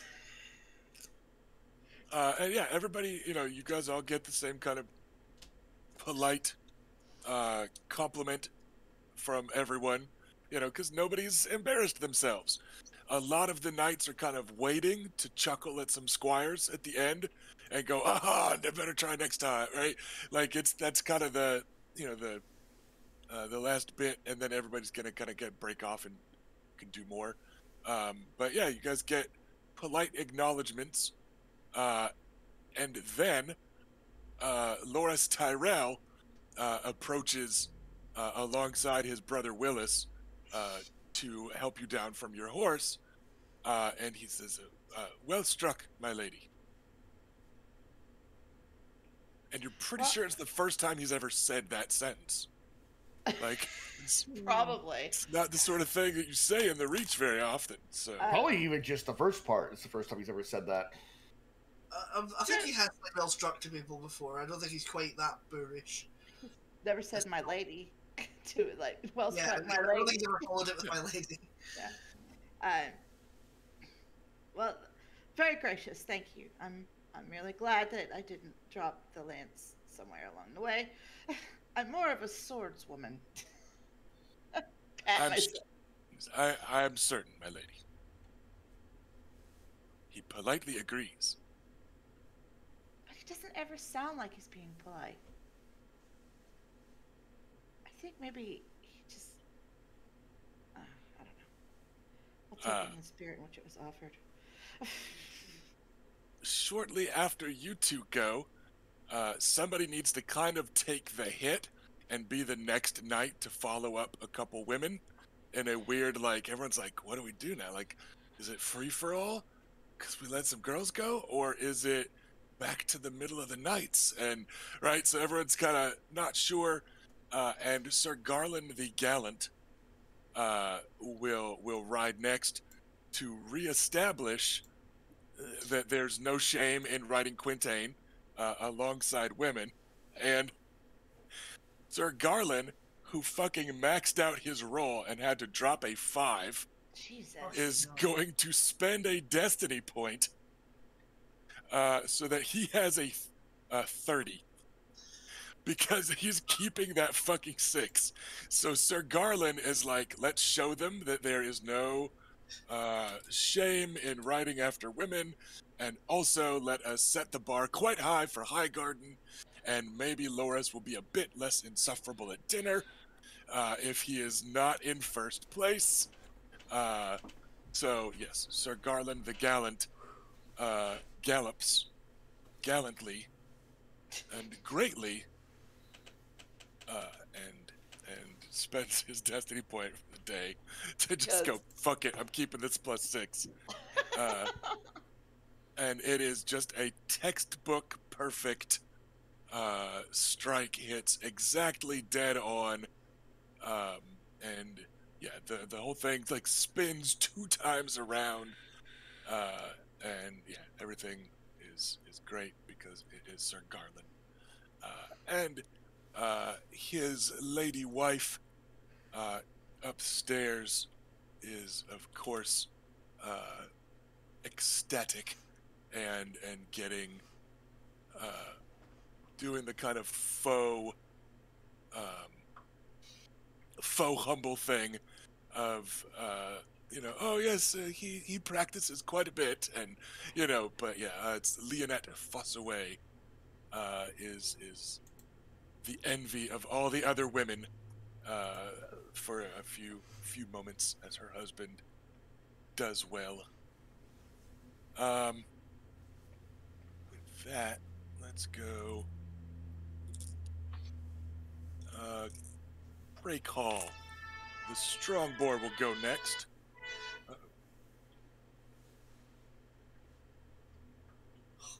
What? Hello.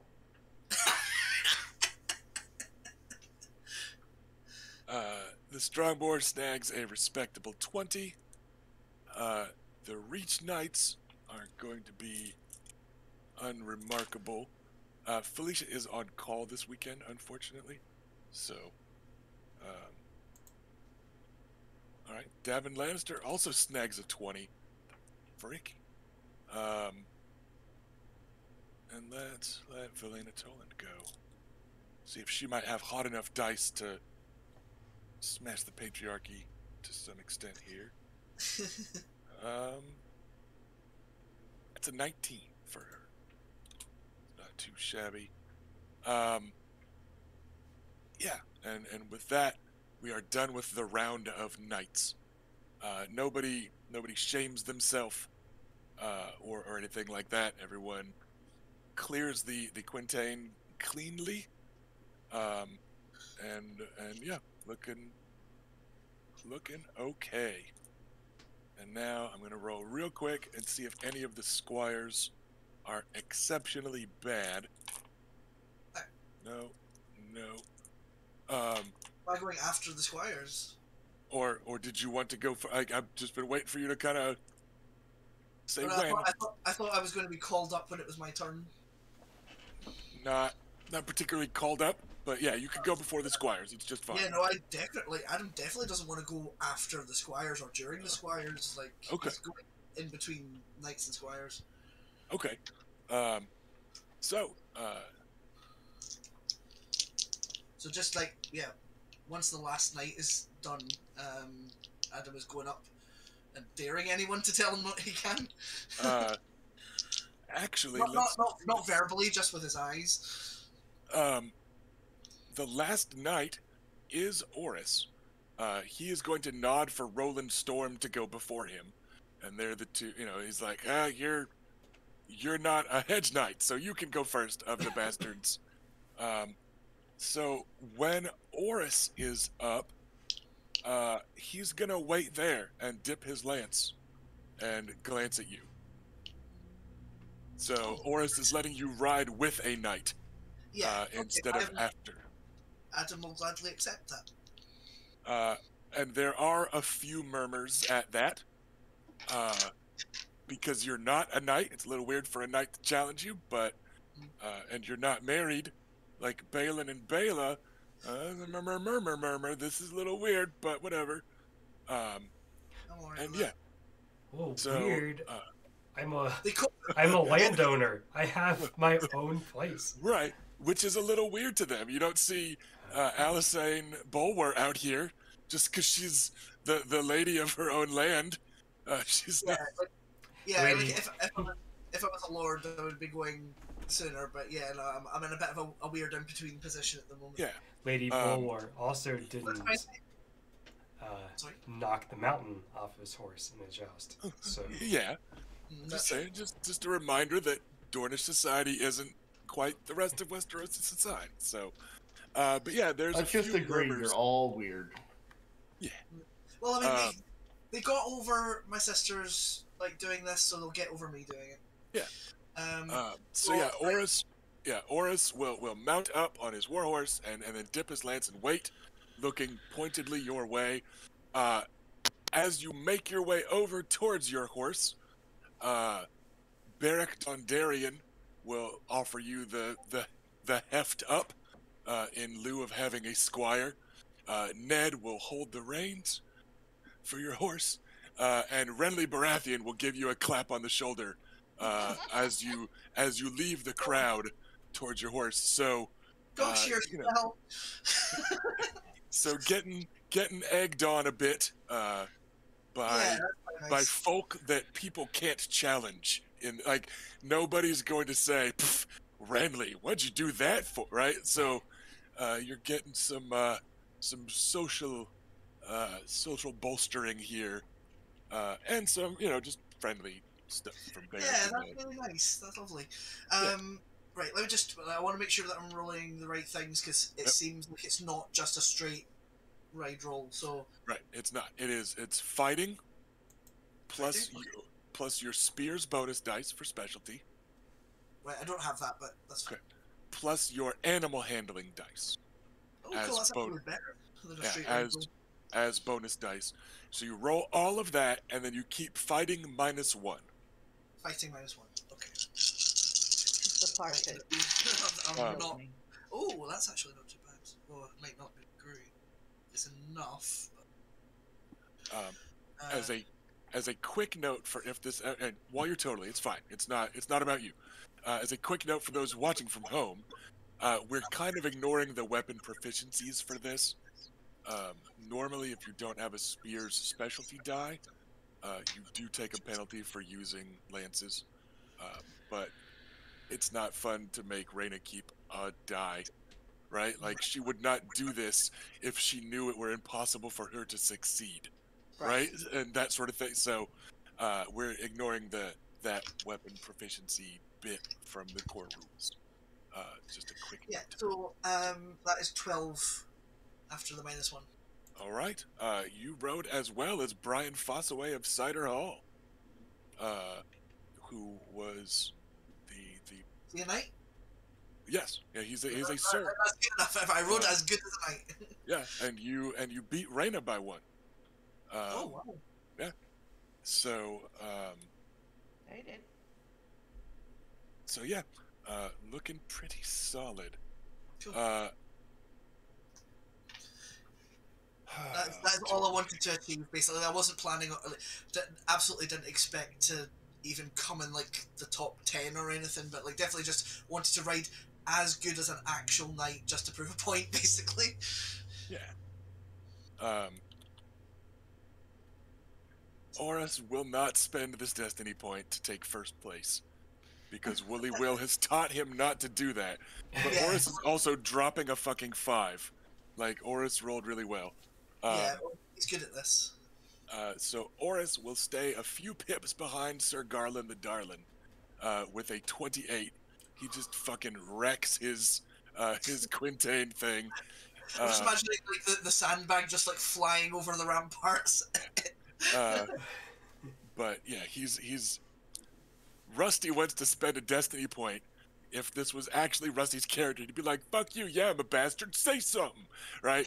But Oris, who has been told not to take first place, Not to draw attention to himself too. but he wasn't going to dishonor Adam by specifically dropping dice and holding back. So like he was rolling his full. He wasn't going to like, oh, I'll just tiptoe forward and let Adam look good, But he's not going to destiny point it to do the thing. Um, That's so actually all right, walking a very delicate line for Oris. I'm impressed. Yeah, that's like surprisingly socially adept of him. Right? Also very caring, and I appreciate that, and that makes like It my is little very caring. my twisted black Thoughtful. heart happy.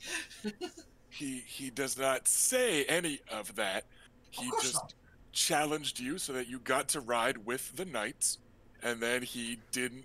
But he's not going to say, Adam, I did this so that you can blah blah blah. He just does it, and Yeah. Well, and also Adam has enough awareness that he could probably like figure it out. yeah. So that will be the last of the knights. I'd already rolled for the squires. None of them shamed themselves. Horace Oh. and Horace and Hauber Redwine both got exactly tens, which is just enough to not get hit. Martin Lannister got a solid 13, and so did Robert Frey.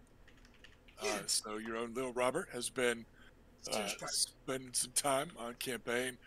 Uh, Alan Ambrose spends a destiny point because his betrothed is watching and waving at him from the ramparts. So he got a 16 to be up there just below most, a lot of knights. I had 15, 16, 17. So he spent a destiny point to look good, and he is the best riding of the squires.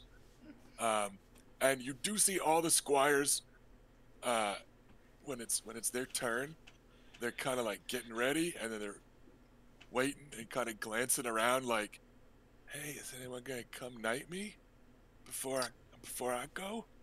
Just gonna walk a little slowly and make sure that they don't miss me. All right, if not, all right. Well, I'm glad Damon Sand did, cause fuck, right? Like, 'cause he would have blown the rest of us out of the water. But yeah, so you can tell all of them are kind of doing a little glance around to see if Uncle so and so or cousin such and such or whatever is gonna come over and knight them first. But yeah, nobody shames themselves and gets hit by the sandbag. Everybody rides through clean. It's a close thing with the Redwine twins, who did challenge each other. So they got the ineptitude out in one pass as they went past each other. And now, as the free-for-all bit kind of starts, when everybody can just kind of go again, and there's other lanes opened up, everybody has had the spotlight once. What's Bela want to do with Joy Hill? Like, do you want to kind of claim a Quintain stand and do some mentoring here, or are you wanting to challenge her right up the gut and like shame this kid so she has to learn, or like what's Bela's teaching style gonna be? No, Shame.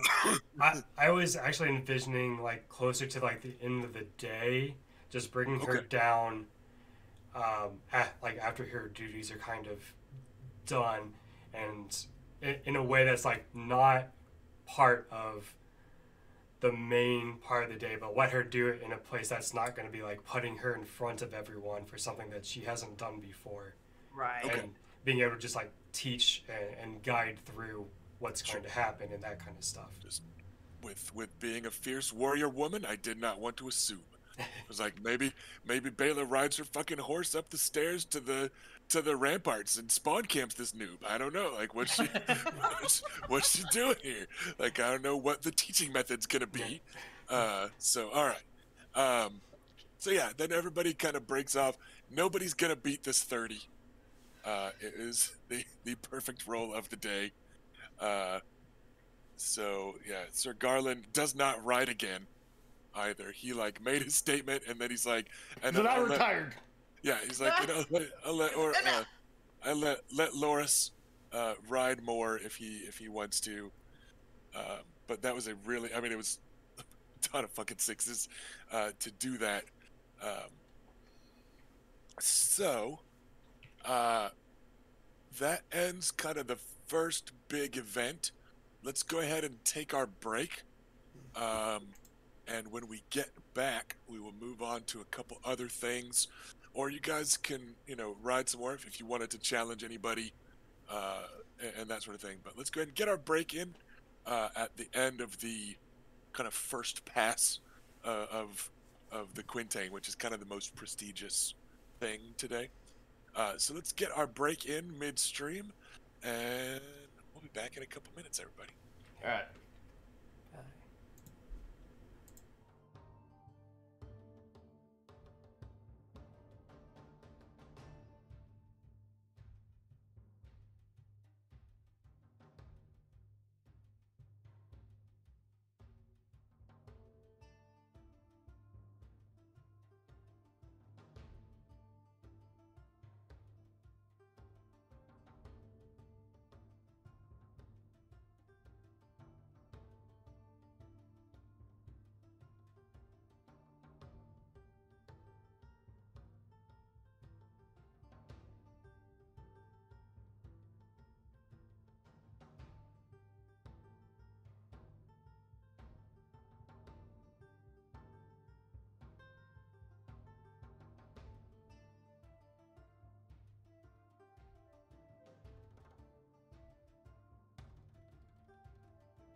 All right, everybody, welcome back.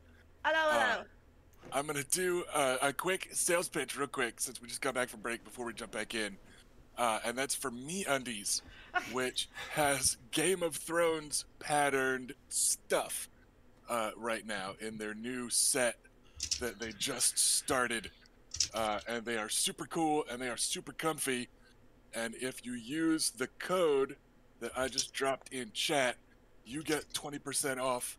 And Felicia and I will get $20 to buy more stuff with. And yeah, we're not at all sponsored. It's just that it's Game of Thronesy stuff.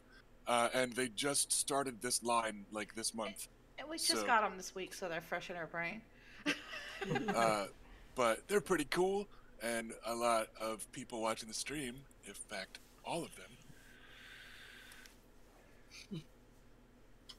like Game of Thrones. So I'm like, heck it. If you're, if you like wearing underpants, you could do a lot worse. Just- Yes. How's Some that for a days. sales pitch? Yeah.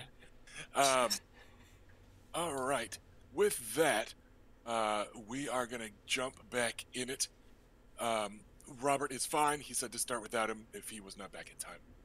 But it is nothing urgent or bad, I hope. So, let's go back around. And first off, does anybody want to ride more Quintain in particular? Are you wanting to challenge anybody? Are there any other conversations you're wanting to start up during the Quintain, which could be a matter of like talking about the person that's riding, or you know what I mean? Is there any other Quintain specific stuff, either riding or conversing with people, that folks want to do before we move on to the next event? I think aside from congratulating his friends on their performances, Adam will not be doing any special stuff. Okay. Same with Bela. No Yeah, other that particular sounds- plans for. Yeah, about right. All right, and Felicia, same thing.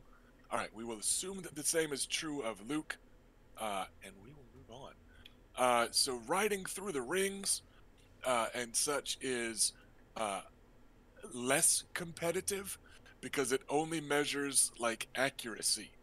Not you don't really have stopwatches to do a super cool time test, and it's not got the air of danger of riding against a proper, swing arm sandbaggy thing. So, does anybody want to ride rings? And my plan for this was like every 4 points on your total would be another ring on the end of your lance at the end of the ride. 5 made it feel like a little too much. Like I felt like that multiple was going to be a little high. So we're going 4. We're breaking the normal math in this game. But would So is anybody So is that every 4 points over the target number? just, yeah, target number 0. So it's just you All right, total it okay. up, and then every 4 points is another ring you've got. And, part of it is keeping the rings on the end of your lance. And some of the targets they set down kind of low, so you've got to angle carefully and not drop it. It's just a thing. But this one is much less prestigious, and they actually let some of the squires, go pretty early. And it's riding Quintain is kind of the joust of this tourney, if you will, right? It's the most serious and prestigious thing. So when it comes to riding the rings, we're just kind of gonna go in whatever order people want to. So who would like to? Adam definitely wants to do it, but will defer to anyone of higher status than him. Okay. Anyone else particularly wanting to I'll ride go. the rings? Yeah. Okay. Rainer, you wanting to go, or are you wanting to talk to people during? I'll talk to people during this one. Okay. Because, frankly, frankly, holding that fucking line sucks. you're like, I don't do this all the time, so it sucks when I do it, Yeah. which is why I don't do it all the time. And then you get stuck in that loop. Yeah, Yeah, she's more of a big sword mood. and board, whether on horseback or on Yeah. foot. So So all right, of the 3 of you, Luke is technically top rank ish, because he's a guy. Back home in Dorne, it would be Bela, but like those two are kind of neck and neck, and here they're like, Pee-pee, go first. So you kind of Wow. would get to go ahead of Bela. Why are you man. like this? Oh, we're It's not a even. strange culture, but it has its own. It's noble in its own ways. The phrasing. Oh. Because I like making people like I- choke on food and drinks. I was doing, Oh, you're trying to kill us. Okay, I see. yeah. I mean, how do you get XP? Like, I mean, I wait for you to bestow it. no. That's not working out great for me, to be honest. So Luke and or Bela, take it away. Who wants to go first? I'll go first. All right. Yeah, that's fine. It's just mechanically basically the same roll. Yeah, just gonna roll the same thing.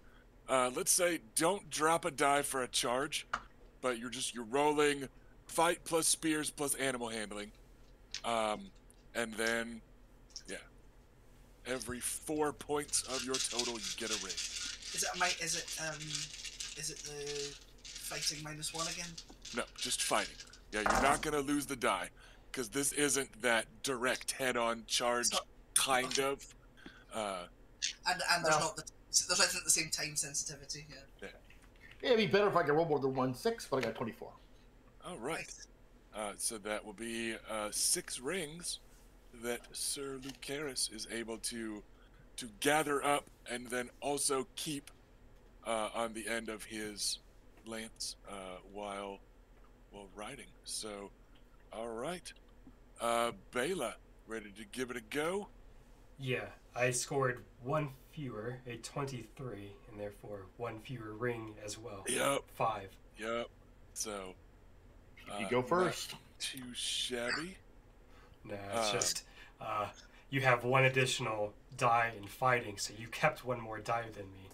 And I rolled much worse. Adam, you want to go ahead? Yep. That's actually alright. Definitely not worth spending a destiny point, and I'm dropping 2s and 1s. Right, that is 15. Right. So gonna that be three rings. So everyone's doing pretty okay. Is there anyone in particular? We're gonna defer to Reyna for this. As Reyna, you're gonna settle in to start talking to somebody. Who do you want to be riding while you approach the person and start your social stuff? Is Parman Crane riding the ring?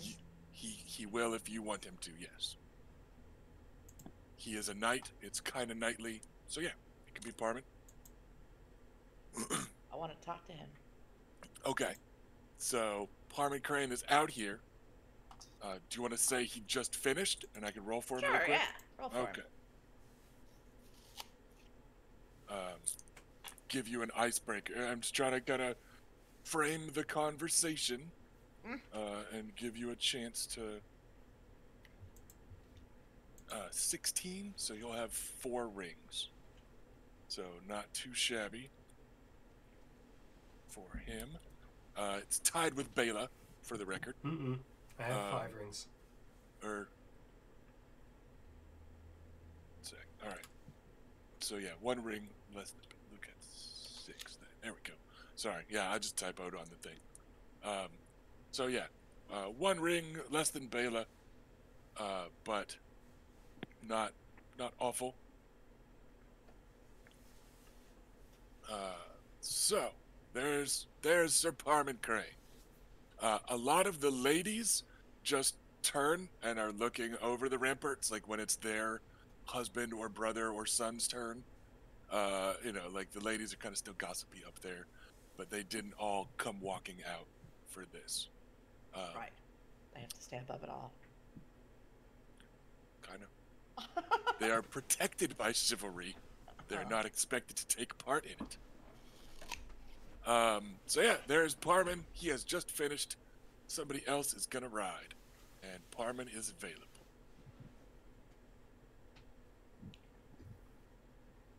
I will approach him after he has dismounted Okay, and set done. his horse away. It is taken off by young Horace Redwine. Oh, yeah. Oh. Sir Parman. Nice ride. Thank you, my lady. The lower ones always slip me. It's the price of being so tall. Just so. Might I speak with you a moment? Of course. He glances around for Willis to see if he needs to ask permission first. It's a chivalry thing. You're not supposed to just, like, grab someone's betrothed the day before the wedding. And, but he does not see Willis, and so gallantly offers you his arm as you two walk.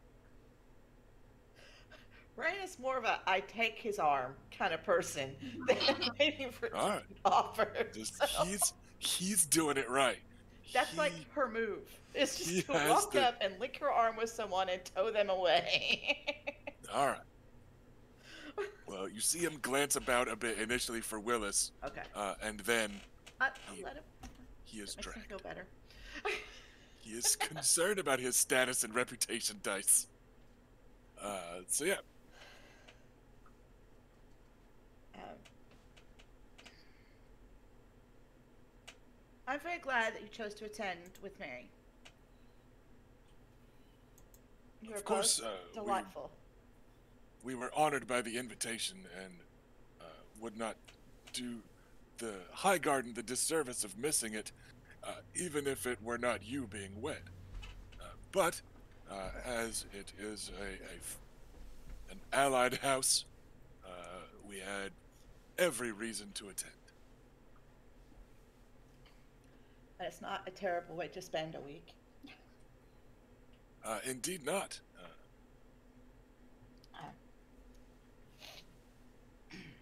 Though I fear our cook back home may be upset that we have enjoyed the trip so much. Red Lake will seem to offer humble fare upon our return. I understand. Have you, I know I mentioned this before, but we are, as a family, quite fond of your sister. And we very much, and she of you. we enjoy spending time with her and having her around. Have you entertained any proposals or betrothals for her lately? In a not sinister way, his expression darkens. Like a not, yes, I'll feed her to Ramsay Bolton, but it's kind of a, Irked. no. She is willful, loud, and shrill, according to some suitors that we have entertained. Her sense of humor and cutting tongue are not to the liking of all. Some Well, people dare like I it say very that- much. Yeah, dare I say that those very problems would be features in Thor. Indeed, the women of Dorne are famously willful and brave. And occasionally loud. Just It's all so. right. So, what I would like to propose is that she return with us to Wyvern's Rest as a lady in waiting to my Aunt Elia.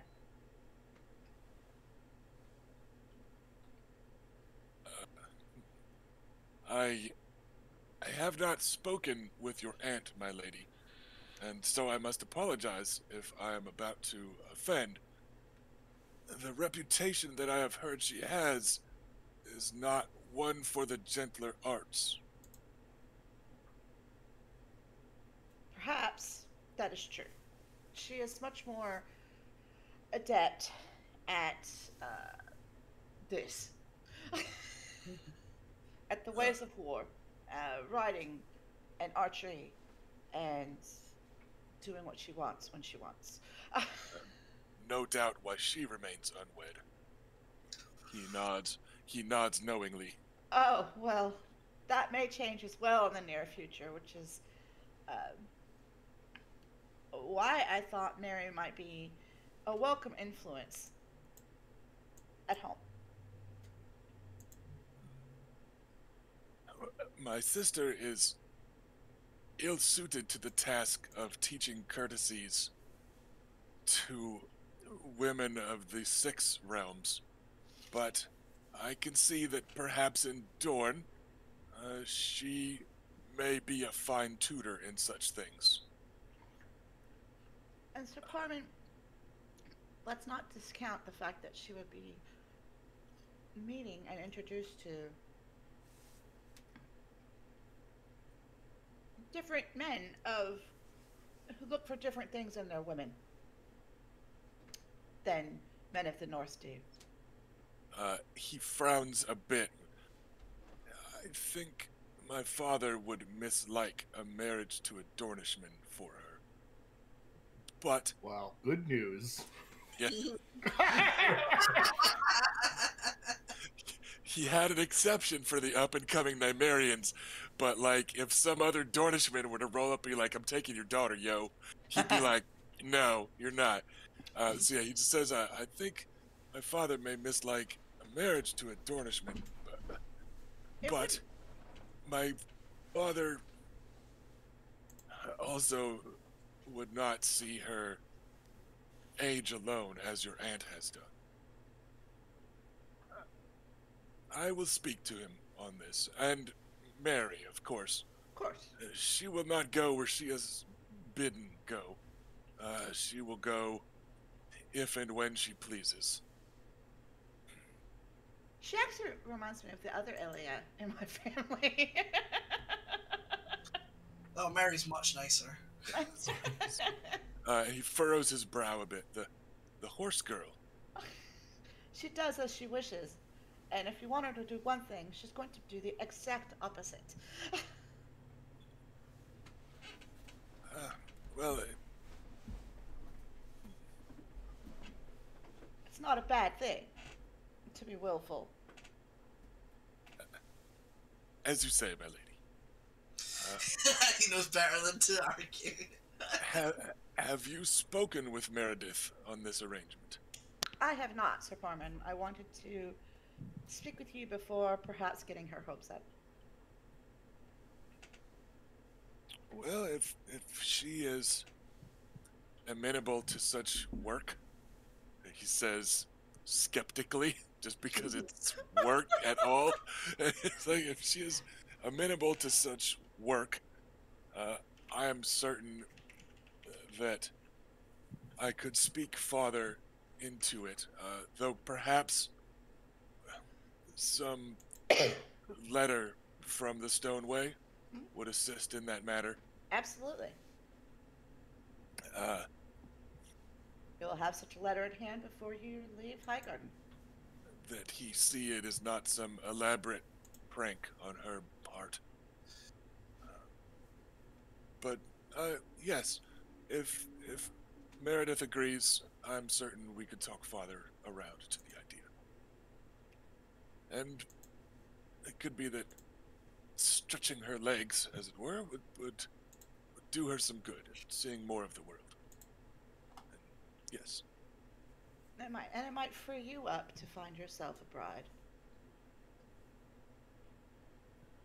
If you're not worrying Suppose- so much about your little sister.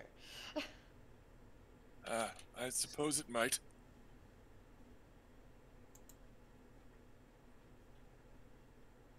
Hey, Rusty. Hi, What's Fleesa. this mare of red wine? Is she related to Parman, the Cranes at all? Not close enough to count by Westerosi society. Like, there's probably a red wine or a Tyrell back there up the family tree because that's pretty common for a noble house to marry Right. someone every now and then to keep Mm. loyalty up. But they're certainly not related so closely that it would be problematic by They're Westeros. further apart than first cousins, which makes it a fight for Westeros. Yeah. Basically. Right. Yeah, and first cousins is allowed if you really like them. Yeah. So like, They're pretty yeah. loosey-goosey about that. Yeah, That's kind of gross. yeah, but yeah, and Sir Parman is not He's not a bad choice. not really, and House Crane is, I mean, they're sworn directly to House Tyrell, which makes them B tier instead of C. There's no Right. intermediary there, and they are supposed to be fairly wealthy and stuff. They don't play a super huge role in the books, so it's another one of those houses where like we are told this house is an important part of the Reach instead of shown it. Yeah. But yeah, and House Crane is a pretty good house, and Parman is a good enough dude that he was in Renly's Rainbow Guard in the books, right? Like he's Mhm. prominent enough. But yeah, that mightn't be an awful match. House Crane's just vibing. Yeah, if you wanted to try and court some favor from both houses, you could do worse than that sort of thing.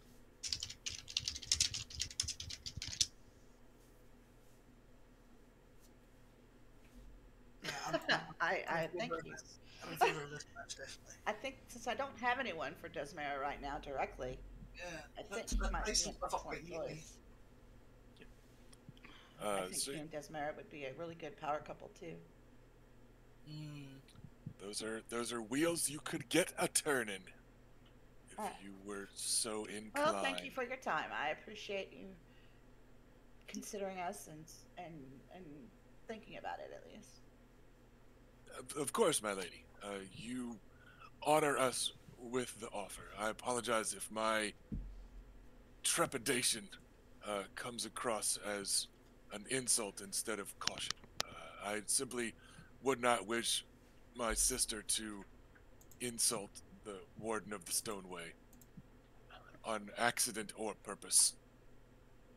There is no insult, no matter what you decide. He's been burned by her before. Like he's like Just think about Mary, like, oh, it's a beautiful day in the Westerlands, and you're a horrible crane. You're from the Reach. yeah, but It's a lovely day in the Reach, and you're a horrible crane. Talk to me about how being willful is a bad thing. well, it is in his society. So yeah. So all right. Not biblical, that's true. Yeah, it sounds like Parman is on board if Mary is on board. I'm pretty sure Mary's on board, but You're making your way down the checklist. yep.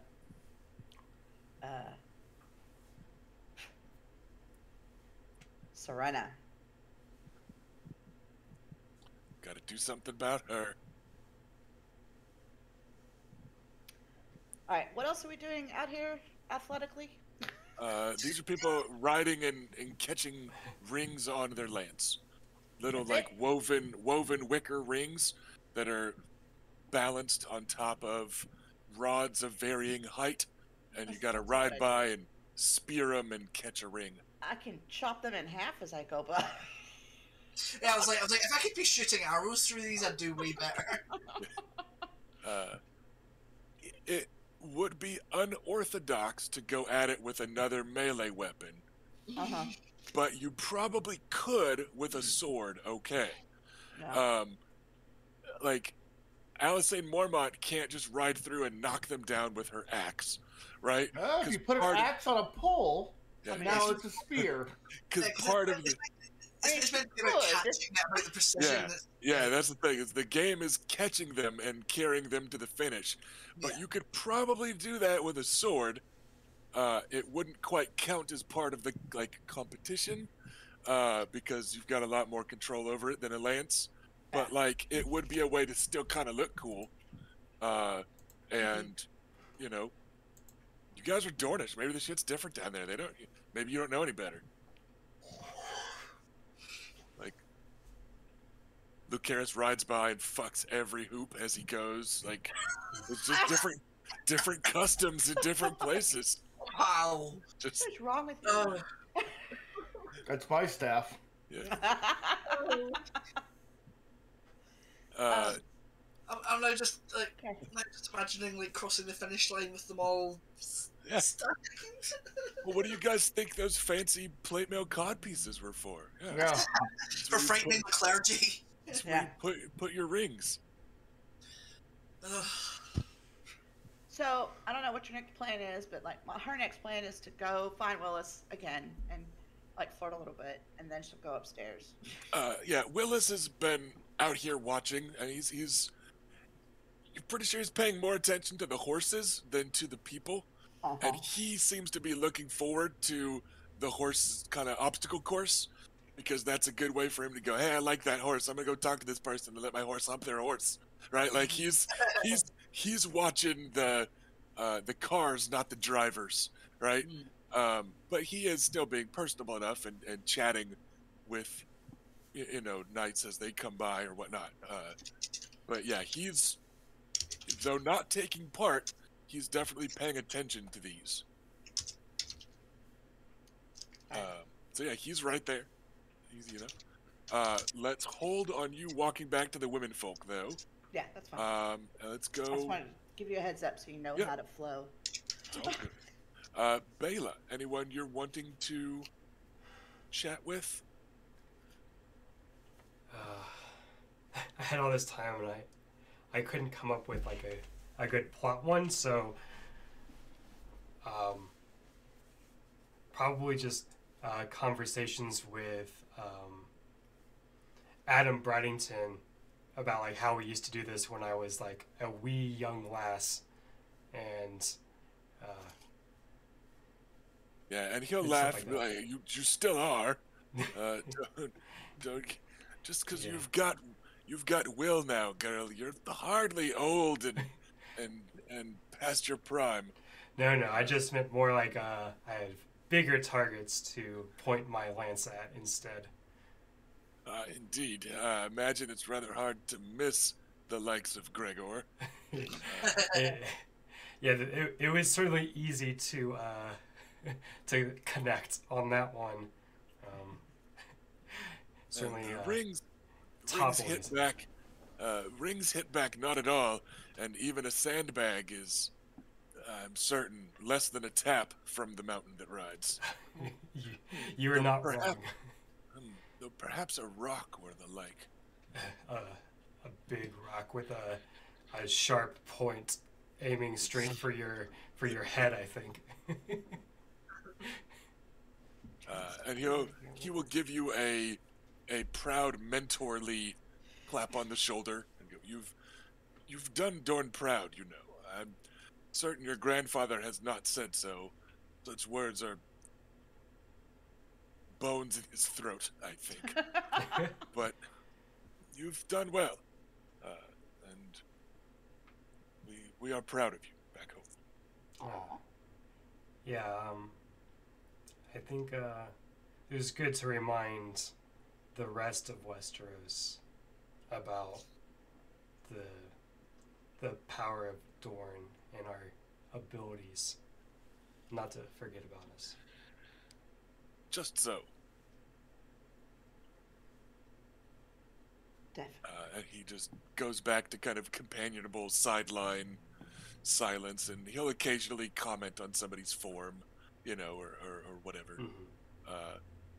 in a mostly constructive way. It's not like, that dork, right? It's like, oh, no, he needs to lift his shoulder a bit, and, keep your weight, and the blah, blah, blah, and, he just can't help but do a bit of a running commentary, Yeah.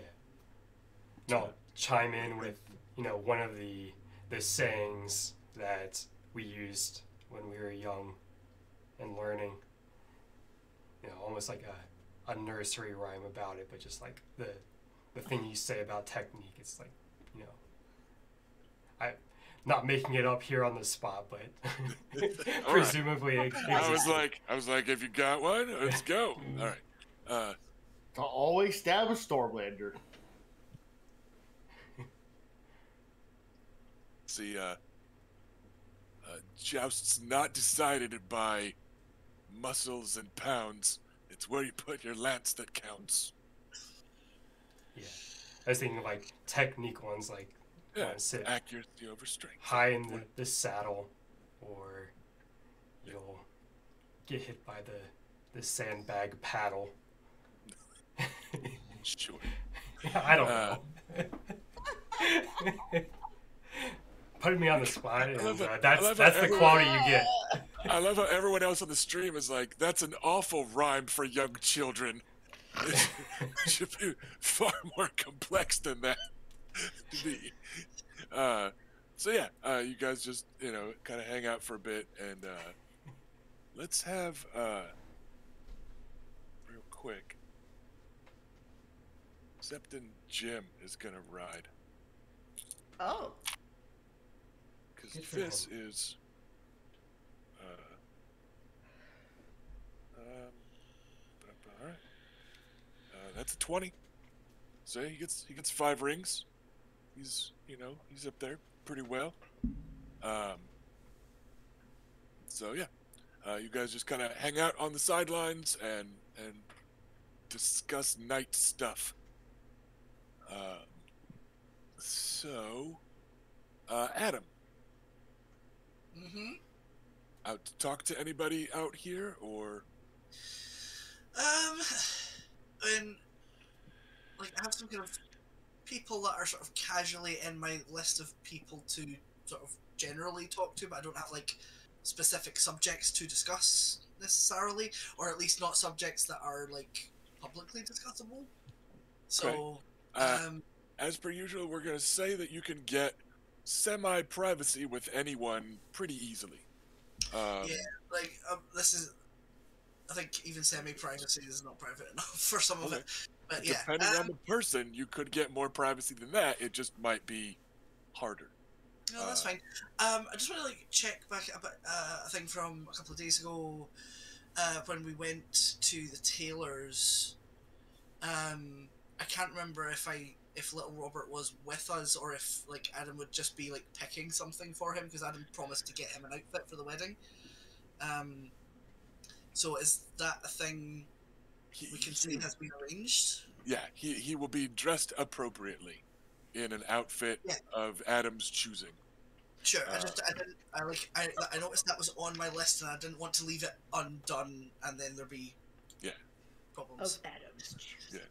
So I guess if Renly's still about, he is. He's standing around. Make my way into his orbit. All right. He is standing with Lord Bryce Caron, Beric Dondarrion, Garrus Waterstone, and Edric Dane. It looks like they've just decided to keep Ned after he got in a little bit more squiring. They're like, yes, come here, kid. Just, come on, you can stay.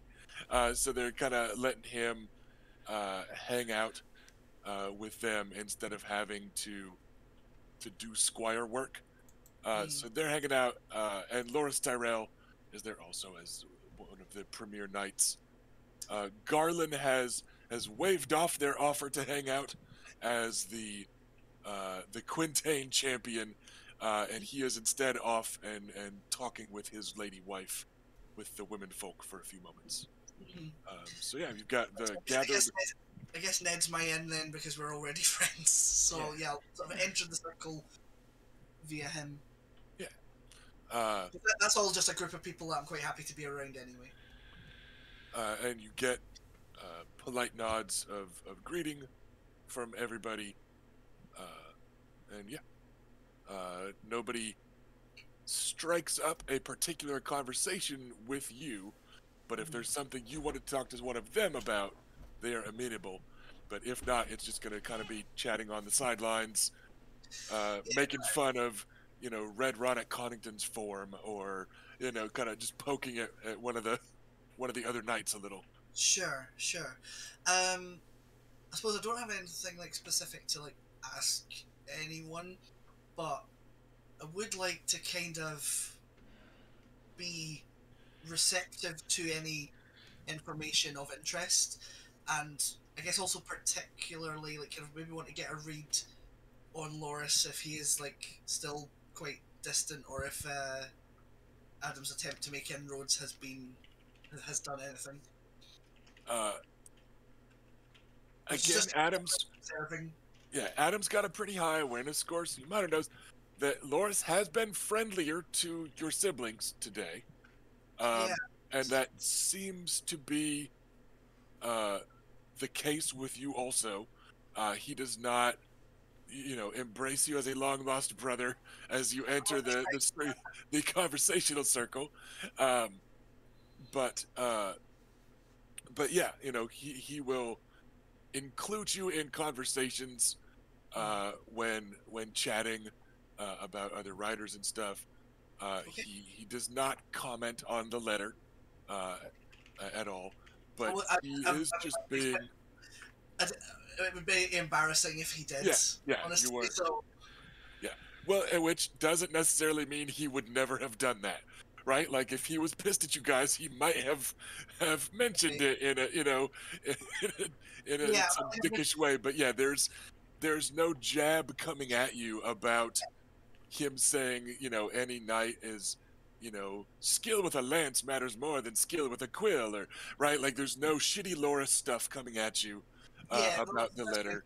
Yeah, that's totally fine. I wasn't expecting any like grand like overtures or anything. Just wanting to see if like things had warmed up a bit. They seem to have done so, so that's good. Yeah. So he's still Loris Tyrell, who's a bit standoffish, Yeah. but he is at least trying to appear more friendly Yeah, with the Nymerians today than he has been in the past. that's totally fine. Yeah. Other than that, just I guess kind of like paying attention to what other people are saying and all that. But yeah, like I don't have a specific agenda or anything. Uh, Renly is a pretty laid back lord who does not tend to be very hands on with business. So you definitely pick up on that while he and some of his premier lords are standing around and talking. They do, by all appearances, seem to just be standing around and talking. Like they're just hanging out and chatting as somebody rides by, and that sort of thing. Gossiping a bit about actually Barrick and Okay. Garrus alone will be gossiping about some like big tittied maidservant, and Barrick will elbow Garrus and accuse him of asking his ale to be refilled 7 or 8 times at dinner last night, and I think it was just to sneak a peek at her water stones, right? And Garrus will flush and be flustered because, oh shit, a lord is talking smack, and everyone else will chuckle, and then like they just go, hi Barrick, and weren't you thirsty enough to get about a dozen? Oh wait, Ned was pouring your drinks. Right, and then like just everybody kind of taking the piss a bit. Garrus and Barrick are the only two that are being kind of ribald about it, because the other is the Lord of the Stormlands, and the other lords are married, so they're not, Yeah. gonna give each other shit there. But yeah, so it's just that sort of thing. Like they're just kind of giving each other shit, and Renly is just kind of joshing around with the fellas, and saying inappropriate stuff. It's fascinating and kind of weird.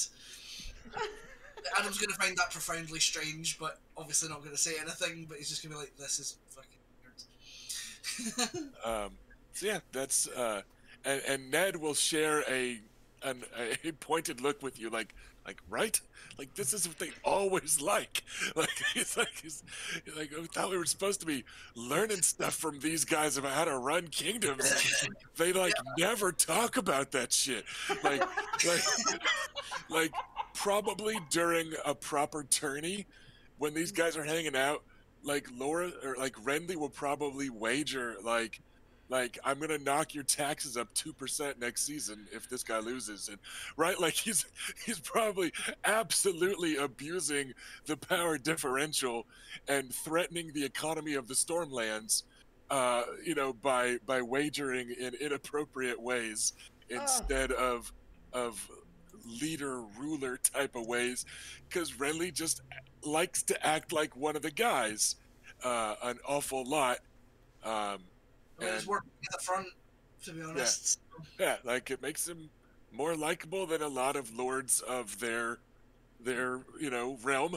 But yeah, he's like you don't learn much from them, except Stannis would be very annoyed at this conversation.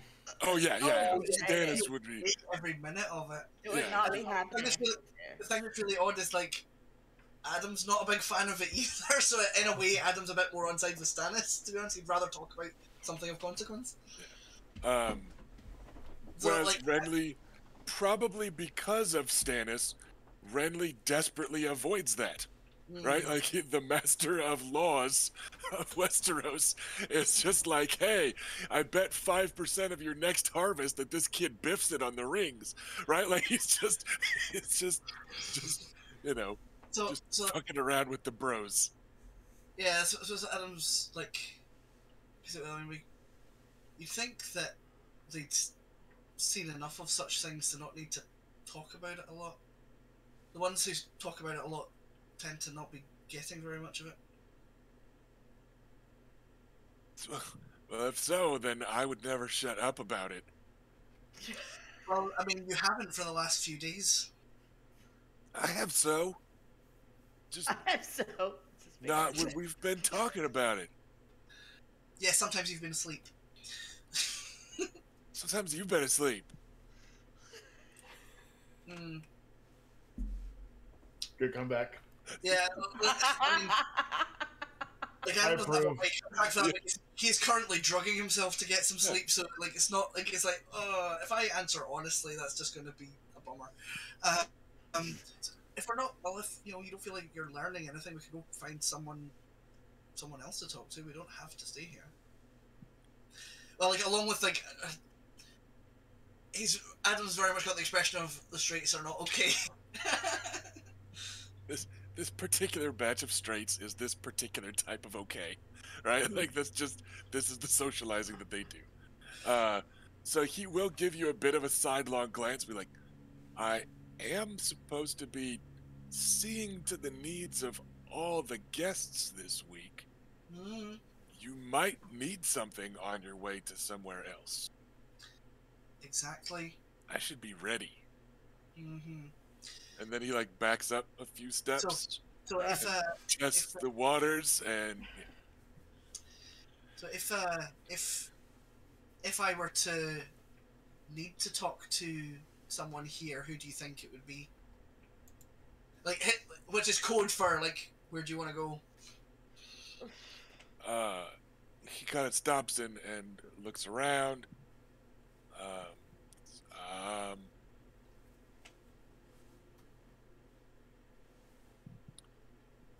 I don't know.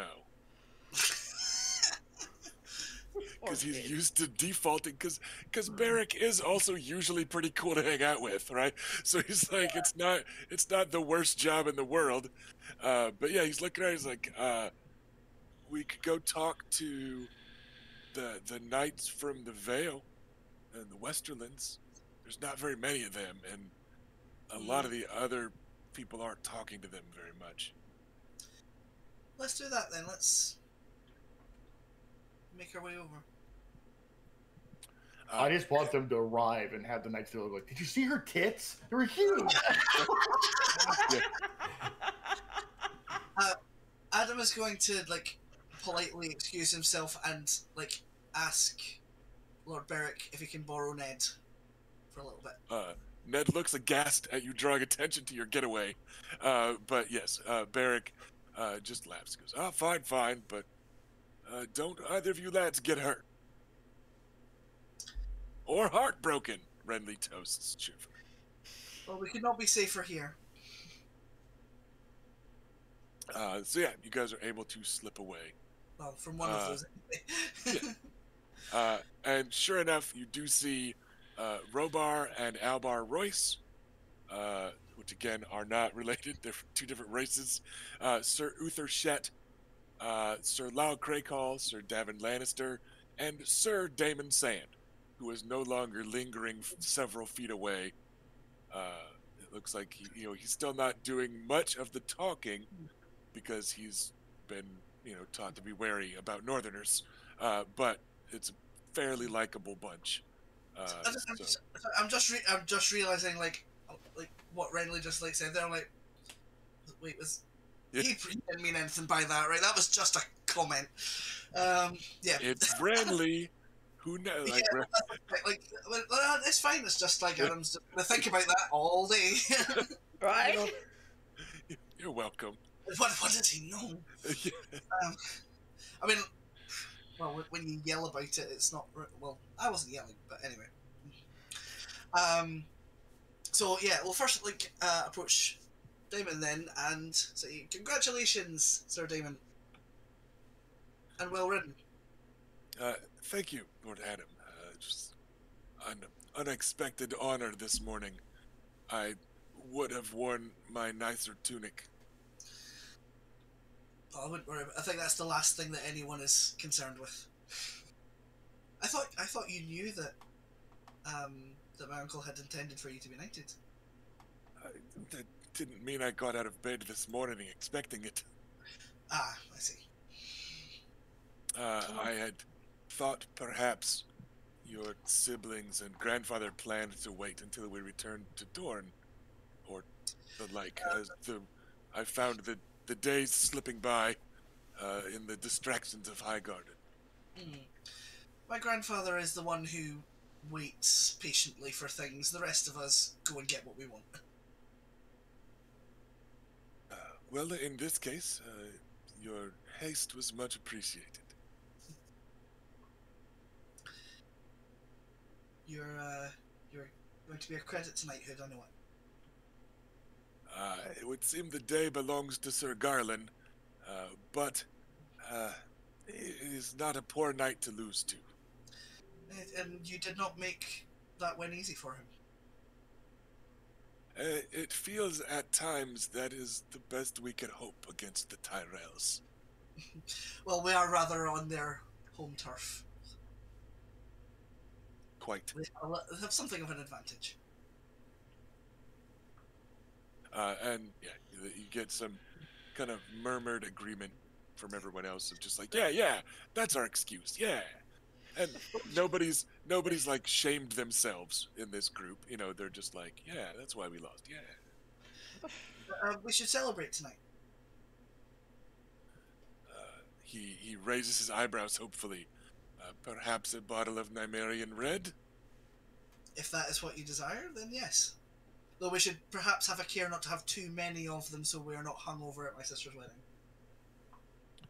Of course. Though I have not yet tested my knightly fortitude, and it might be that I could handle more goblets today than yesterday. Well, perhaps... if that's a superpower you can get from being knighted, getting it from Luke. Then we shall test it for science. And Crakehall gives him a smack on the back. He's like, that's the spirit. And Oh, well, you'll outlast all of us. and he The nods. The constitution of one of those boars of yours. He nods in agreement. All right, but you scrawny lads can drink for second. and he gives a clap to Albar Royce's shoulder on the other side. Albar Royce, who's kind of a giant badger, is not at all a scrawny lad, but yeah, it's just how Craigall talks about most people. Yeah, I don't have anything kind of specific for them, but like that seems like a nice point to wrap up on for that cover. It's a conversation, a pleasant conversation with that lot. Nothing particularly stands out. Everyone is courteous and fairly chill. Yeah, I think I'm largely kind of like killing time until the archery. All right. Anybody else got a particular conversation in mind during the rings, except for Felicia making her way to talk to the lady folk? I'm good. I'm just gonna kind of hang out today quietly. Okay.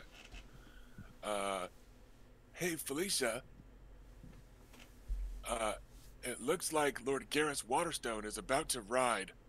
If you wanted to talk to somebody about him, now might Yeah, be a if good he's time. gonna ride, then I was wondering if Serena was gonna be gettable. She is up on the ramparts with the ladies, Sir Garland, and Alan Ambrose, who is dutifully squiring near his betrothed. I just want to clarify, like Adam is going to like shed some of the scale armor so that he's like just down to like the gambeson, so he's got a bit more mobility for the archery. Okay, no problem. You've got a squire. He can help with that. Yeah. Ta-da! Okay. So yeah, the gathered ladies, as you expected, right? The lot of them, and then, like I said, also Sir Garland and Alan Ambrose is close at hand. You do see Elia in dresses and stuff, and she is, as you approach, like the dominant sound is her whining at Marjorie and Dismira Redwine. Fine, not the Quintain, and not the rings, though I am Lady Lance, I will remind you. But very well. So as not to insult our hosts by crushing them, I will let the boys have those contests. But come, the riding posts? Surely I can ride the posts. Is the conversation you walk up the stairs and hear.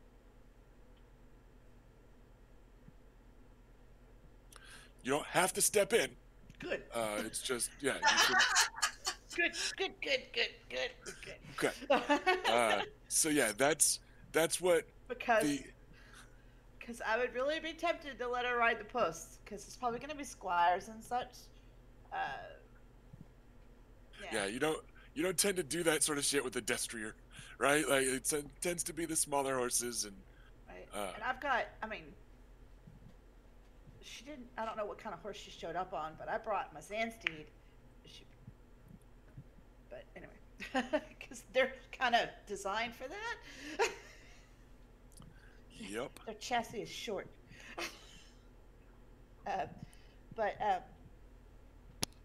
No, I will skirt that. Okay. And yeah, Serena is just kind of standing at the edge of a circle. The mothers are still the dominant force up here, and you get the feeling that they've kind of been dragging like one girl at a time over to attend them as they discuss, and then for them to pry some gossip out of that girl. So right now they've got Alla Tyrell over around the mom generation, and they're grilling her on squires that she likes, or whatever. But yes, you've got the moms and their little circle taking like one girl at a time to grill and to mentor, and then you've got the middle generation, which is in large part defined by Marjorie Tyrell and Desmara Redwine, but those two are off a bit talking to Elia. So you've got Serena Lannister, Mary Crane, Jane and Elena Westerling, and Ludviga Lugas. And unfortunately 3 of those characters are described as shy and polite. So, so like Right. that's what we know of them. Yeah,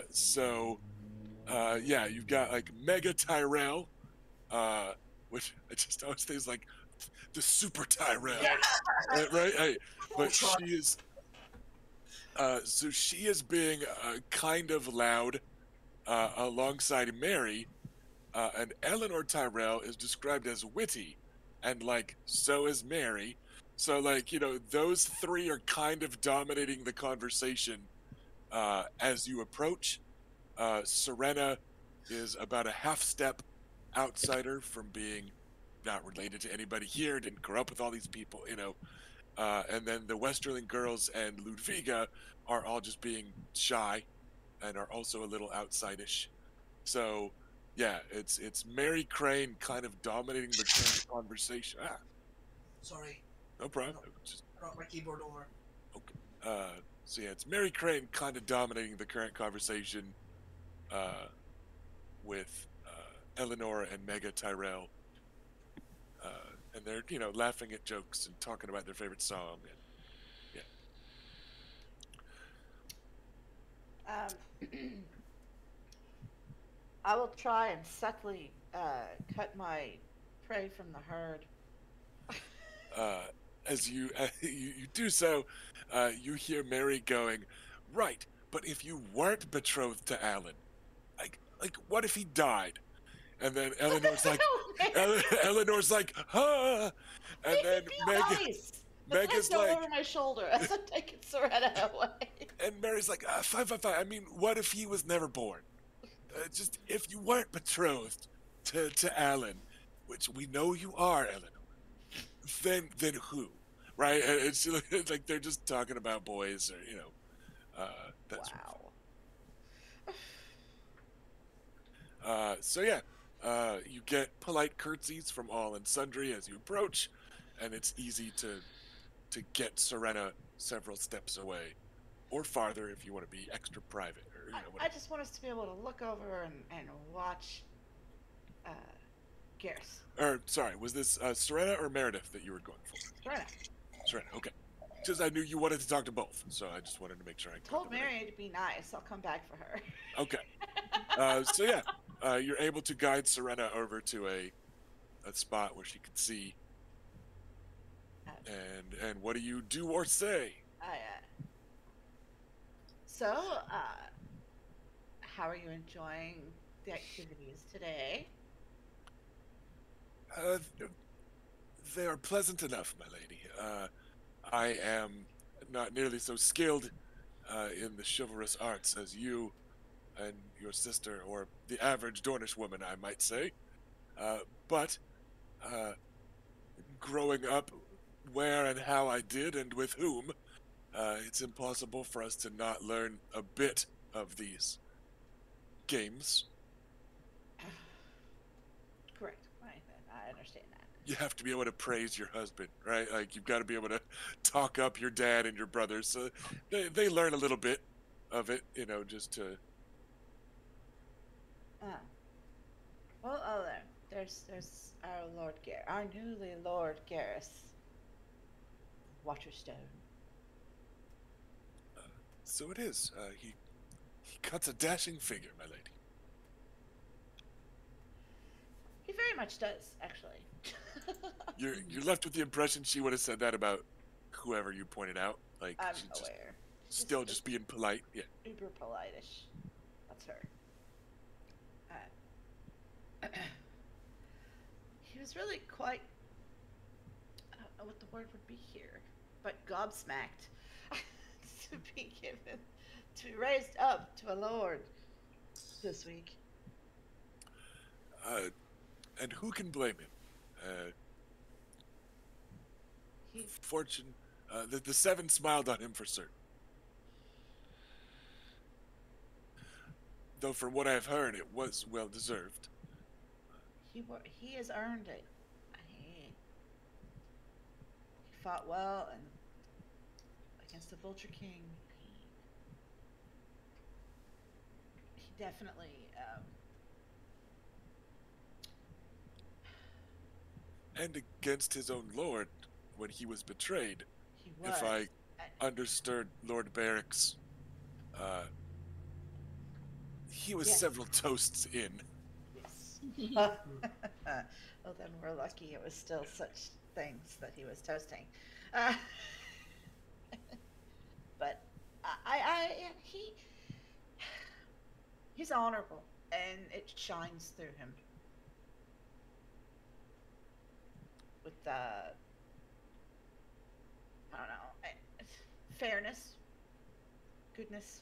He's a kind man. I will assume that my lady is not having second thoughts about tomorrow, and so Oh I God, wonder. no. And so I cannot help but wonder, my lady, why we are discussing Lord Garrus with such praise. Well, I'm praising him because he is praiseworthy, but also because I was thinking about brokering a betrothal. I see. And is it that you would have me talk to one of the girls? She says, skeptically. Like Oh, no. No, it would be you that I'm trying to draw into the Woodman's Rest. I see. Draw into House Nymerian. Well, my brother seems to have been offered quite the generous package in exchange for his oaths of loyalty. She says knowingly, and as I... Whatever wonders he has found to be, in his experience, wasn't exactly planned.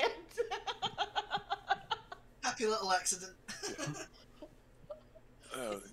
Not to worry, my lady. I'm not going to insist on a side dish of sand or strong boar. An honorable marriage that will do my house proud is certainly enough for my satisfaction. And honestly, I think Garrus is a bit too straight-laced to be involved in that sort of play. She makes a big kind of flirty, disappointed frown. She goes, "Oh, well then, no haunch of aurochs either. Then, first it's You back off. the gosh, all of a sudden, Adam's like, the Lannisters have gone too far. Call the banners." Oh my God. But yeah, so she does this, kind of playful. Is it piquant? Isn't that the word? Yeah, A piquant. I can get some Lucaris was right t-shirts printed frown. up. Yeah. No. Nonetheless, I think he is. I would be pleased if you would consider. I accept. All that remains, of course, would be an appropriate letter to my father. Perhaps from your grandfather's hand rather than your own. He is somewhat old-fashioned in such matters. Her father is Kevin? No, I just don't remember who it is. It's a cousin. I'm Stafford. totally Sir Stafford. Stafford. Yeah, he is. He He is old-fashioned. He is I a. actually He is met brother to Tywin. So he's that generation and is a Lannister, and yeah, So and he's at least he's charming in his old-fashionedness. I mean, he's a lot cooler to talk to than Tywin, right? Like it's Right? it could be worse. But yeah, so he. I think that could be arranged. And she will then cheerfully hook her arm in yours. All right. And say, "Well then, uh, let's go give the Warden of the Stoneway a quill and flag down a maester." Oh no, this is my way. She- yeah. So she is clearly on board. All right. She is Yay! That was giving easy peasy. And Gavin's gonna, or Garrus is gonna be like, okay. Yeah. Purge. She'll be making some proposals and getting some betrothals.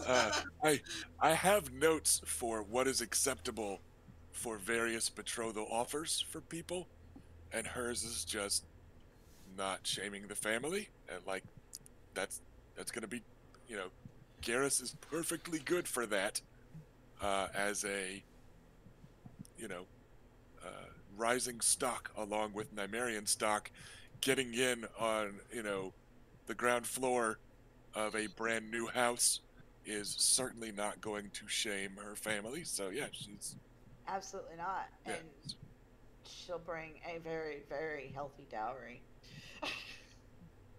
Which could help with, ongoing repairs and With that, yeah.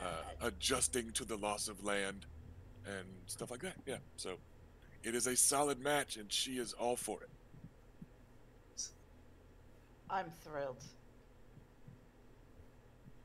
Get it done. Right?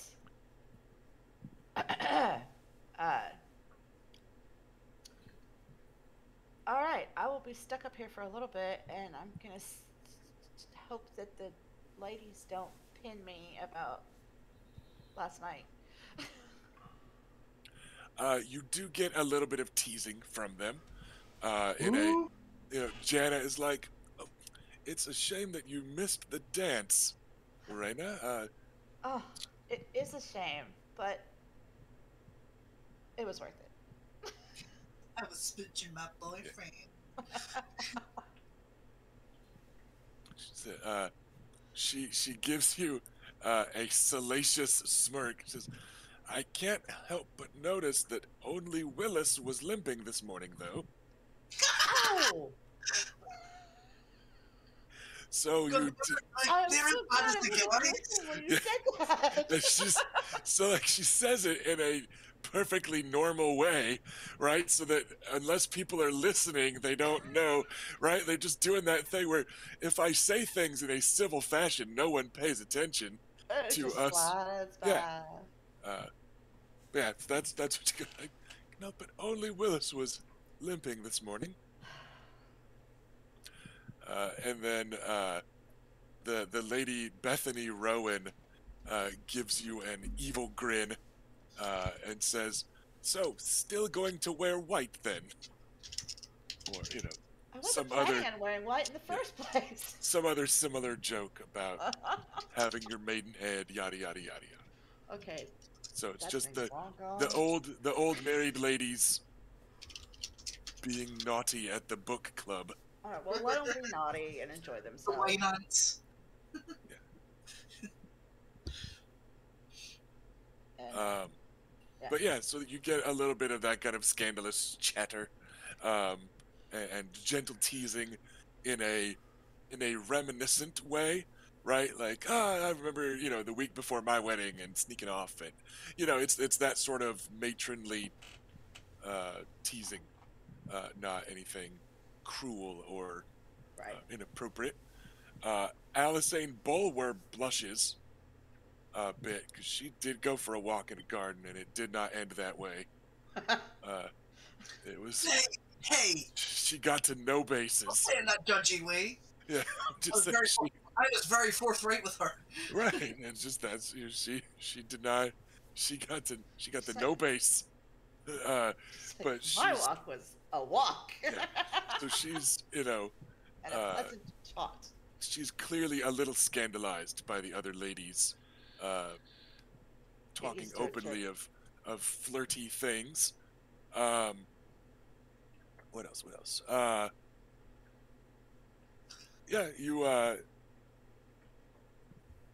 will notice Alisane Bulwer, because she's short, when she's trying to watch somebody ride, it's easy to tell. Like she has to kind of tiptoe a little bit, and she keeps kind of checking and keeps checking, uh, and then she stands on tiptoe and watches, not just a sidelong glance, as Edric Dane takes a turn riding the rings. Oh, someone's gonna get hurt. They're young. So she doesn't say anything. All the older women make a point of not noticing. Uh, and yeah, conversation continues of, I can't wait until you see what we'll be eating tomorrow, and they're all like, oh, this will be the last time I fit in this gown, and just uh, appropriate talk about the feast and stuff like that. Nothing else of particular note. Okay. Did you want to approach Mary? Well, I probably should, so she's prepared. I will perform the same sort of like return Serena and Right. withdraw a Mary. And yeah, they're all fighting laughter at something Mary just said, Oh, and are you trying being naughty to- again? they're all trying to look formal and like biting their lips and giving you a little curtsy.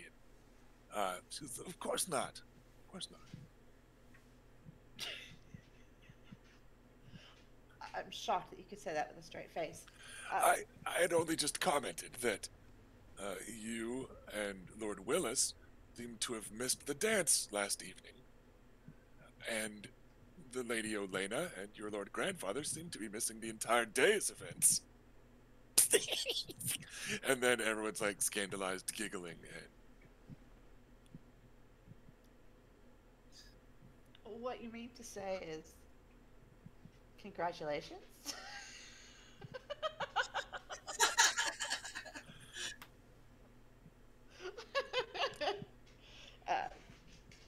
It's okay, boo. I'll be like, well, come here and maybe I don't know, just come here. she giggles with I'm you as stealing her. she is led off. She goes, it's only just yesterday that I reminded the Blue Bard that Queen of Thorns rhymes with Lord of Dorn. Ooh. Oh no.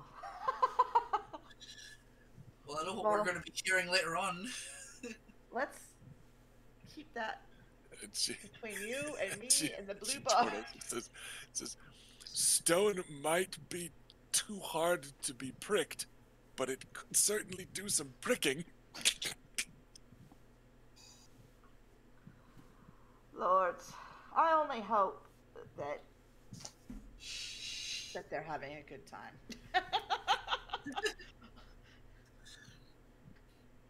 I think they have both earned some.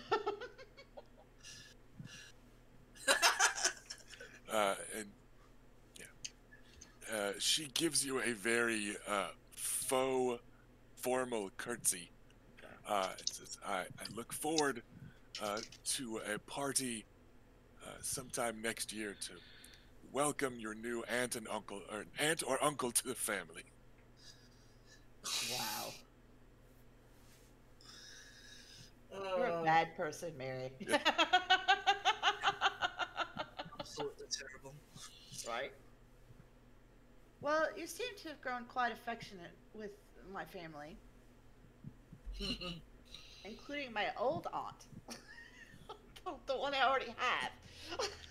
Oh, she's not so old. She's not, really. She's just formidable. She says, cheerfully, and Uh, says, we have gone for a walk in the garden. as well as a lion. A kitten. You took a we- kitten with you. 2 two helpless ladies such as we could not go walking in the night without a nightly escort. Well, it's very nightly. Very nightly indeed. And as your brother was otherwise engaged, she absolutely plays up the word engaged. Right. Make sure you tell him. Are Tell you Luke quite it was. disappointed? Tell Luke it was me. I want him to know, right? It was the. Ah. But- Well, I spoke with your brother not long ago, and what's the proposal? she pales. Like she keeps up good cheer and stuff, but like whoop, the blood leaves and her smile is suddenly a little brittle and careful. Like shit, what shit? Are they gonna make me marry Makar? Shit.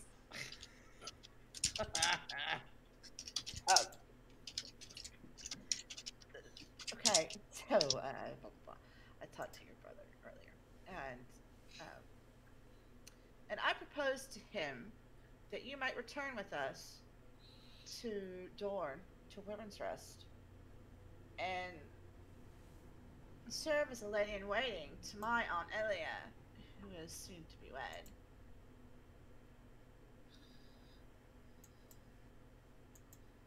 Well, I suppose someone needs to teach you Dornish savages, manners and the like.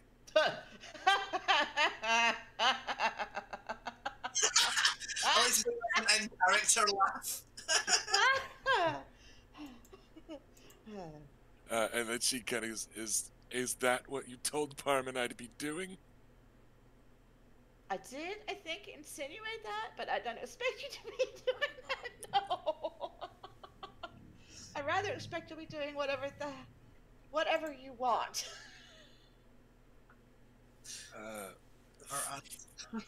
And she does look thoughtful for a moment, and because I understand that I've been difficult for my brother and father to find suitable betrothals for, that apparently return my interest and engagement. And then she tilts up her head a little bit there because she still just likes taking the shit out of it. He goes, but I am also aware that I seem to be afflicted with getting older every year rather than younger, like a great many other unmarried women. Correct. If I can have some assurance that some assistance in finding a suitable spouse would still be forthcoming, When you're ready, absolutely. while I teach your aunt table manners, if perhaps some other Nymerians might yet still be on the lookout for a suitable betrothal for me, instead of this time being entirely wasted as far as potential suitors are concerned. Absolutely, yes. I find that the men of Dorne are rather more appreciative of women who are intelligent, witty, and willful. Well, I have some excellent news for the men of Dorne, but also some rather poor. I think that would be a hard sell for my father, the average Dornishman. Some lord, Right, it would have to perhaps. be not an average Dornishman, but nay. That Starfall boy is cute, but and It's a she kind of boy. wrinkles her nose. It's in a few years, maybe. But if he has some handsome cousin or the like, a lord, I think Parman and I could convince father would not be shameful. But any old Dornish knight, I think may get a 2 copper dowry by way of insult and the like. So she does Let's sound be- skeptical of a Dornish. Right, and Arrangement, to be but- honest, with our status as, well, with grandfather's status as Warden of the Stoneway, we will frequently have guests, people passing through on their way elsewhere, who may be from west or from the north, uh, that might catch your fancy, and vice versa. Just so. Yes. Uh, We're not dragging you out into the middle of the desert while you're languish in a tower forever.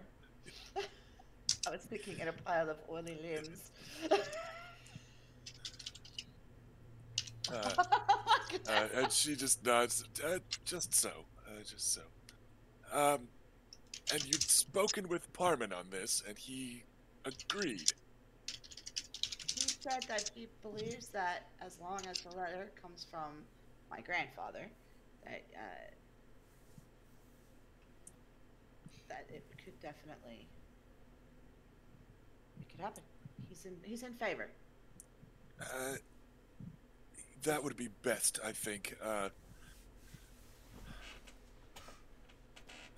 A letter from a woman, even the heir, might strike him as flippant and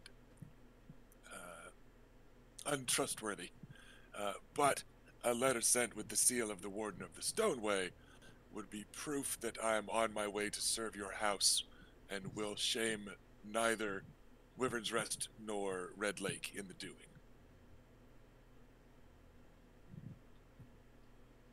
You would never shame us.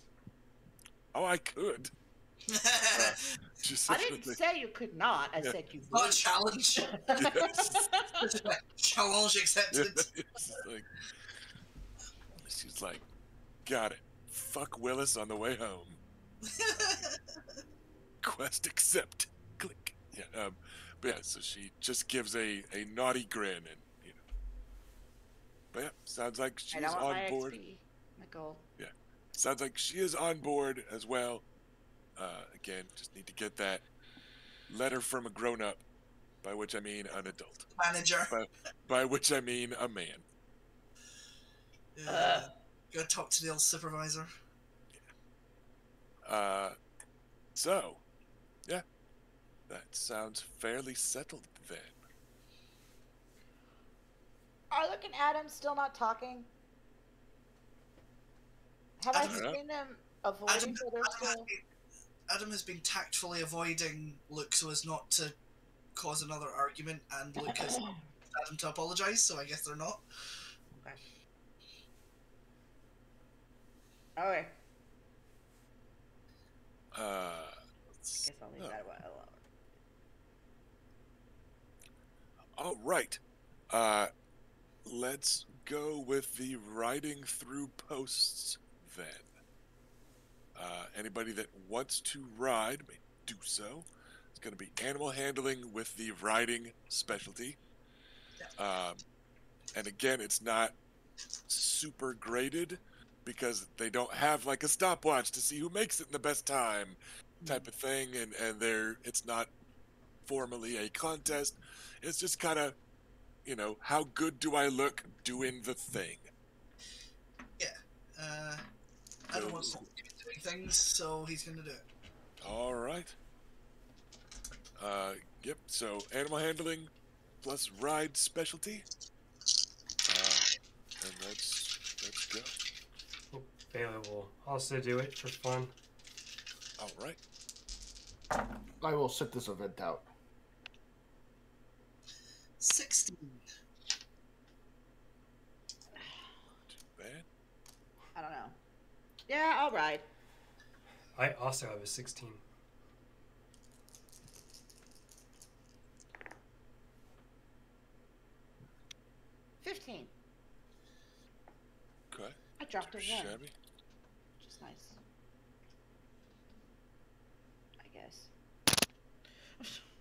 Better than dropping a... Most of the knights sit this one out. A few of the knights that have like tied on stuff other times during the day like Tanton and Edwin Fossaway, a couple of the brothers that were about even on Quintain. Like some of the knights are settling ties with, continuing events and that sort of thing. You do see Sir Adam Bridington gives it a go with a kind of good-natured chuckle.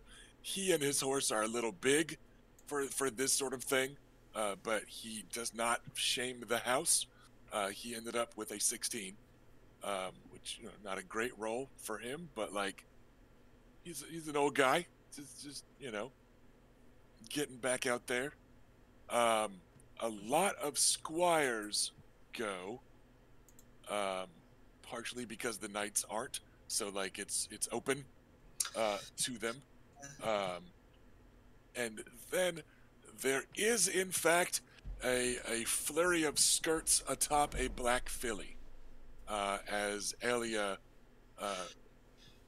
rides through and over the course um, and has a 23 and starts to crow about it when you could tell, like she gets to the end and she turns around and she kind of grins and it's almost a sneer, and you know that she's about to say, I've jumped over fences twice that high just to ride here with a knight trying to stop me.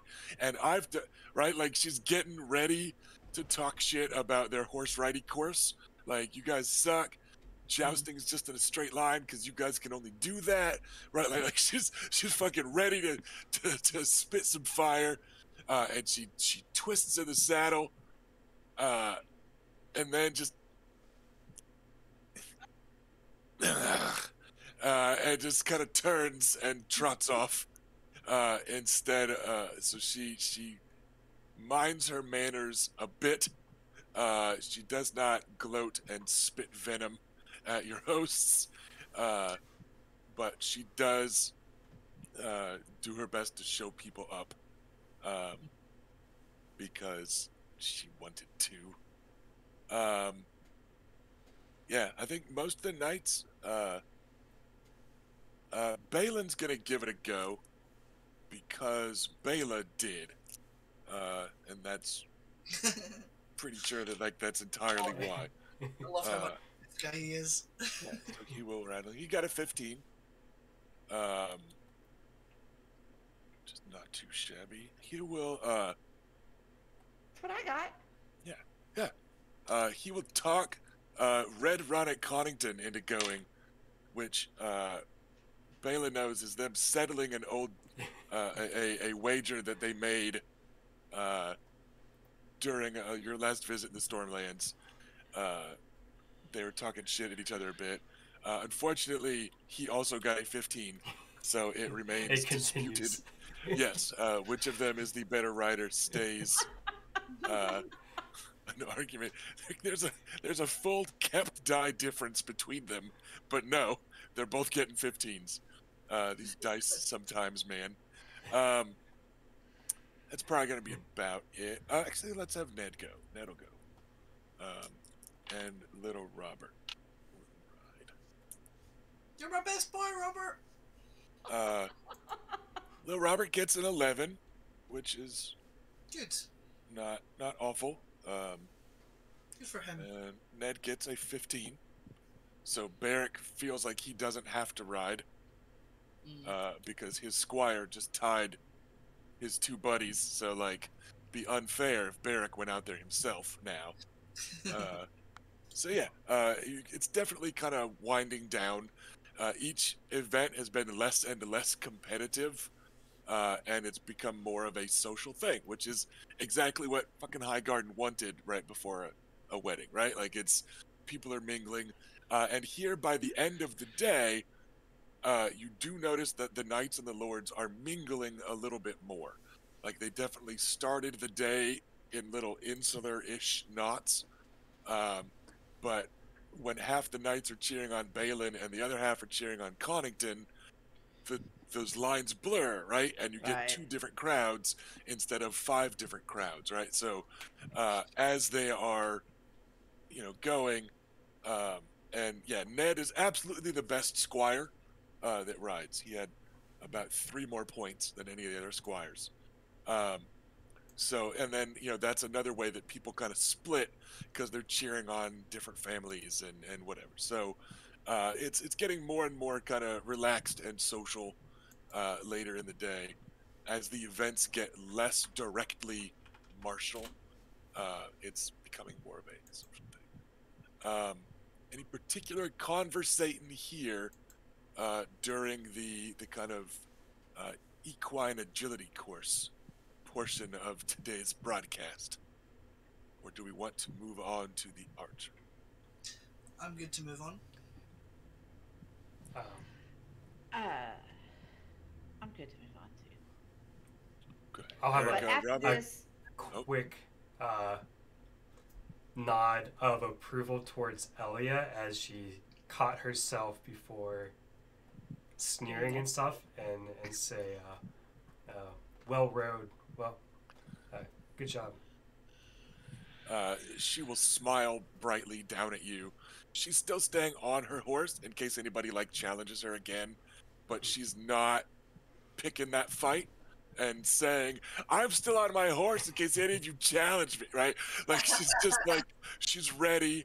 No, Yeah, and her horse is picking up on excitement and energy from her. The horse is still high spirited here. But yeah, she's being pretty good. So she just smiles down at you, um, and, uh, and she kind of gives you a grin and she says, "Sir Balin didn't let you win. I think he was doing his best." Yeah, I think his horse is maybe not quite trained as well for this sort of event. I think you'd beat him even more if we did this back home in proper mountains and such. Could be. Could be. But yeah, she also just kind of gives you a "you did good" type of nod, which everybody wants from 14-year-old girls. Yeah. Um, in this setting, there's no greater honor than the 14-year-old bastard girl telling you you're okay at something. It's famously the mark of approval throughout Westeros, and they're a tremendously equal society here. right? A lot of house sigils are just a 14-year-old girl with a thumbs up.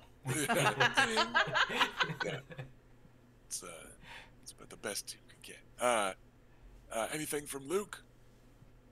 Luke's just gonna make his way to his fiance and hang out and watch the riding. And she's actually hanging out with some of the Reach Knights by this point in the day. They're all a little intermingled. So she's talking with the Strong Sider, and she absolutely beams as you arrive. And you come walking over, and she's like, "You broke the first 2 of your training swords." And it just starts. Right. And Sir Derek just says, "I tried to tell him it was technique more than strength while you're learning, but nope. The boy just wanted to hit as hard as he could." And you can tell that those are the stories that she's been getting from him. And as you can see, I have learned nothing since then. And the Strong Sider shakes his head and smacks you on the arm and he goes, "Ah, you didn't break Scorpion on Damon Sand earlier, or lop his head off. You've learned something." About it. Sharp blade.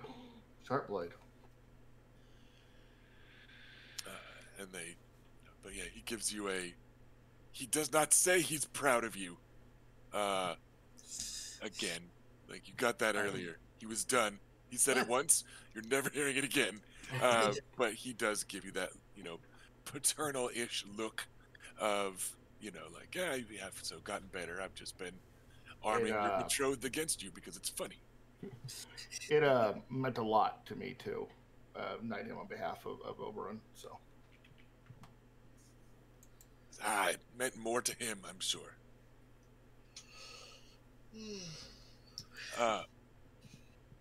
So, and then he will give you another clap on the shoulder that is also a shove towards your fiance.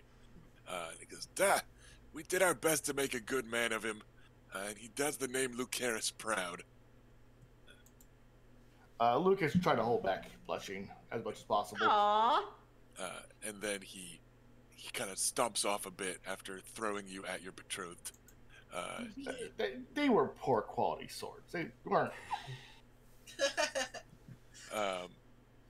So yeah, just some kind of banter and some embarrassing childhood stories on display there. No particular drama in that circle. It's him and John Fossaway, who's a pretty decent dude. The 3 Fossaway brothers are off competing against each other. So yeah, just kind of no drama there. Just good people kind of hanging out. So, all right. Anybody else? Or are we gonna go shoot? I pretty much go after that, and I go stand near Willis with him. Be with him. You can tell that Willis. You can tell that Willis has lost interest when there aren't horses, hawks, or hounds on the field. But the first thing he says as you approach him, as they are, leading a couple of people off towards the archery contests, are, well, let's go see what Adam and that aunt of yours are up to. And he makes a big show of, like, yeah, let's go do bow things, right? That's really sweet. He's making an effort. He is being sweet. So he heads in that direction with you. All right. And they are, making a big show of, like, clearing out the area around the targets. Like, all right, guys, stop dicking around. We're actually going to start shooting now. Nobody can hang out over there anymore. And that sort of thing. And this is just kind of open to any of the highborn that want to do it. It's, no peasants. So they're not apparently expecting much interest. But despite it being a less than knightly art to most people, Sir Balin Swan is over there. And that's kind of like when a football linebacker goes and does ballet, right? Like, people don't make fun of the ballet kid anymore, right? Like, so he's like, no one's going to say something. So he lends it a bit of an air of knightly approval. That said, he is not joined by any other. Let's see. None of them are gonna do it. Let's. Sir Roland Storm will approach, but he has a crossbow. Huh. And he just kind of, as he advances to the line, like where you are, Adam, he's just like, "No one said I couldn't." But he looks a little nervous because, like, everybody else has a bow, so he's just like. Adam's definitely thinking, no, but the rest of us were taught manners. He's squeezing it in on the airbud rule. Yeah. He's just thinking it, but like. But yeah, so he looks a little sheepish, like he's wearing the wrong thing to a dance, or but like, Yeah. but he's like, but no, yeah, so. I have a spare bow you could borrow if you like. Oh, no, I would shame it. Not for my name, but for my skill. So I am ill-trained in the archer's art. I have used a Why are you crossbow. doing archery? Yes, Sorry, I'm being really mean. I have some skill with a crossbow, but I'm not accustomed to treating it as a sport. It's just there is this empty target, and so. Well, we'll see how a crossbow measures up. So it is Adam, it is Sir Roland Storm, it is Balin Swan, It is Little Robert Frey, and it is Aunt Elia Sandstorm. I'm just going to like watching this closely because he's very skeptical about the crossbow. So let's just do an attack roll and say that it's like that many points, right? Like again, we don't So- have a. Not marksmanship. Oh no, using marksmanship as an attack. Oh, okay. Yeah. So just marksmanship and the appropriate specialty. Roll the appropriate, spears. Yeah, the appropriate modifiers. What For are the- arrows? Just tiny spears. Right. Um, but yeah, so let's just make it a quick roll. Let's go. Yeah, we'll just say it's an aggregate of a couple rounds of shooting and you earning that many points. Like, I don't want to make up a new scoring system when that's how we've done archery Archery in the contests past, more or yeah. less in the past. So let's just do that. So all right. I'm going to join in as well. Might as well perform in every single contest of the day. Okay. Sir Roland will sidestep a bit. We could share the target, or I could cede the field to you, my lady. Oh, we can share it. It'll be fine. Your He's, bullets look a little different than my arrows. We'll be able to tell. yeah, they very much do, and he gives a nod. So, Especially if I miss the target. I joke. Not too far off from the truth. all right. Unlike the arrows.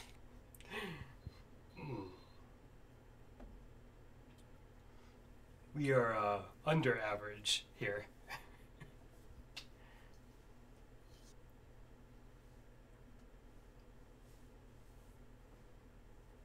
And he's not stellar at this, but he does keep enough to do okay. And then let me get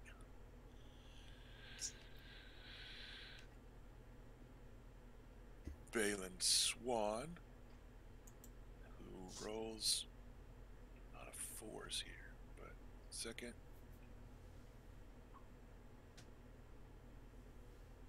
Okay.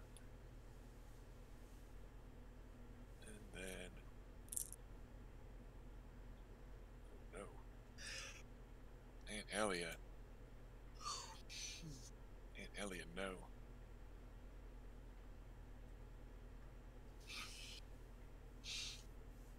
Okay. So what are we looking at, Adam? 26. Nice. And what have we got, Bale? Erica like just turns her camera off. Like, anyways, end of the stream. Bye, everybody. I'm great at things. 8. Okay. A for effort, though. So, Bela does score the least with her 8. Roland Storm takes a little bit longer than everybody because he is shooting a fucking murder crossbow, and it takes some work to reload. Yeah, they're also not really made for like long distances. Yeah. So yeah. But he ends up with a 17, which is not awful. Little Robert Frey snags an 18 with some pretty hot dice. Nice. Elia Sandstorm gets a 21, which Wow. she did not roll very well. Balin Swan got a 23, and Adam Nymarian's 26 is first place. Yeah. So, yeah, we had some unusual dice there. If Aunt Elia had rolled Robert's dice, she would have had a bazillion, but she just did not. Yeah, did not do great. So yeah, Sir Balin does not gloat at you after the contest, but in like a loud and overt way. But he does come over after you're done and be like, oh, that was all your arrows. Yeah. I thought the same thing. I thought surely I'd had at least 2 more. He just gives you a grin because it's like the only thing he is head and shoulders better than you at. He goes, well, not to worry. Some of the squires might be shooting in a moment. You could stay and practice with them, or shall we off to dinner? I think we best get some dinner. I mean, need some wine to not remember this. Pour something cold on that burn. Yeah, so he's not like loud and cruel about it, but he's absolutely enjoying himself beating you at something. That's fine. Bela can take it. Aunt Elia just kind of scowls at her target, and it's the air in the reach. It's all wet and thick. Anyone within like 5 feet of her smells wine. Like, really, she was just bored off her ass all day and was drinking, and like just did not, maybe wasn't all in it. You did good at it. Oh, Oh. you save it for your little friend. And she nods you towards Robert Frey. It's like, Very well. the We'll grouchy withdraw and like go pat little Robert on the back. the mentor, disappointed in herself, doesn't want to be consoled by her student. So it's just like, no, you get out of here. Take your pity elsewhere. Hey, you produced a winner. And Robert Frey is a little disappointed in himself, not like doing great, but he goes, I think I beat a knight, and kind of grins and You did beat a knight. I saw it. Well done. yeah. I didn't have anything to wager on anybody, but I beat a knight. You did beat a knight, and that is He just seems. definitely worth something. Yes. Also, your outfit that that was picked out for tomorrow has arrived, so you're all set. Good. I'll not get in trouble for being inappropriately dressed or something. Definitely not. Definitely not. I've never been to a wedding in Highgarden before. Neither have I. We're both going to be suitably fancy. He kind of smirks. Pretty sure you'll be fancier.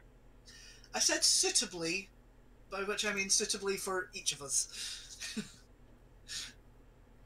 And your suitably fancy is more than my suitably fancy. Well, I wouldn't want you to be embarrassed by everyone looking at you. Do you think some people might look at me, though? Probably, but in a nice way. Think some... Is there someone that you want to look at you? I mean, she never would, but... Out with it. Just tell me. The Lady Bulwer is very pretty, She is. She but, is pretty.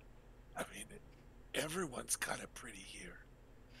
Because, which is not the case in the twins, because George R. R. Martin has a bit of a habit of equating good looks with Yeah. good character. He breaks it sometimes with your Joffreys and your Cerseis, but it does still happen a lot with a lot of the phrase being a little. But he's just like, he just goes like, but everyone's pretty here. Like, it's like there's something in the water. He's like, it's a conspiracy. I've spoken to her before, and she is very pleasant as well as a person. Leave it with me.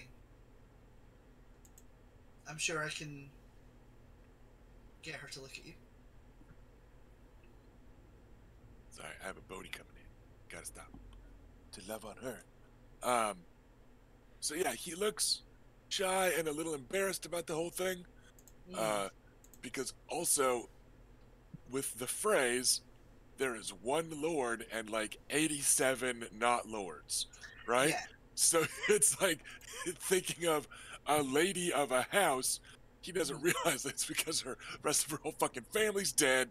Like, it's just he's used to a different scale here Yeah. for what being a lord means. So, he's out of his league. He's maybe not as out of his league as he thinks he is, but he's pretty out of his league. Adam's got He's- plans. So he's a little, sheepish and shy about it. But yeah, he's. He goes, well, I'll be suitably fancy, and I outshot a knight, He says. so I So proud of you. could maybe get someone to dance with me at least. There's I think we lots can manage of to dance.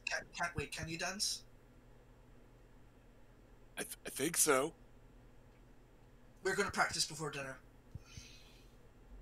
And I mean, those Tyrell girls are pretty okay. They are pretty okay. I've heard that Eleanor Tyrell is already engaged, though. Yes, she entered. Alan, Make sure everybody knows. It's a I'm closely held secret. I swear that Alan mentions it every time we see him. But some of the other Tyrell girls aren't, too old. No. And they are very amenable to helping those who want to be more courtly.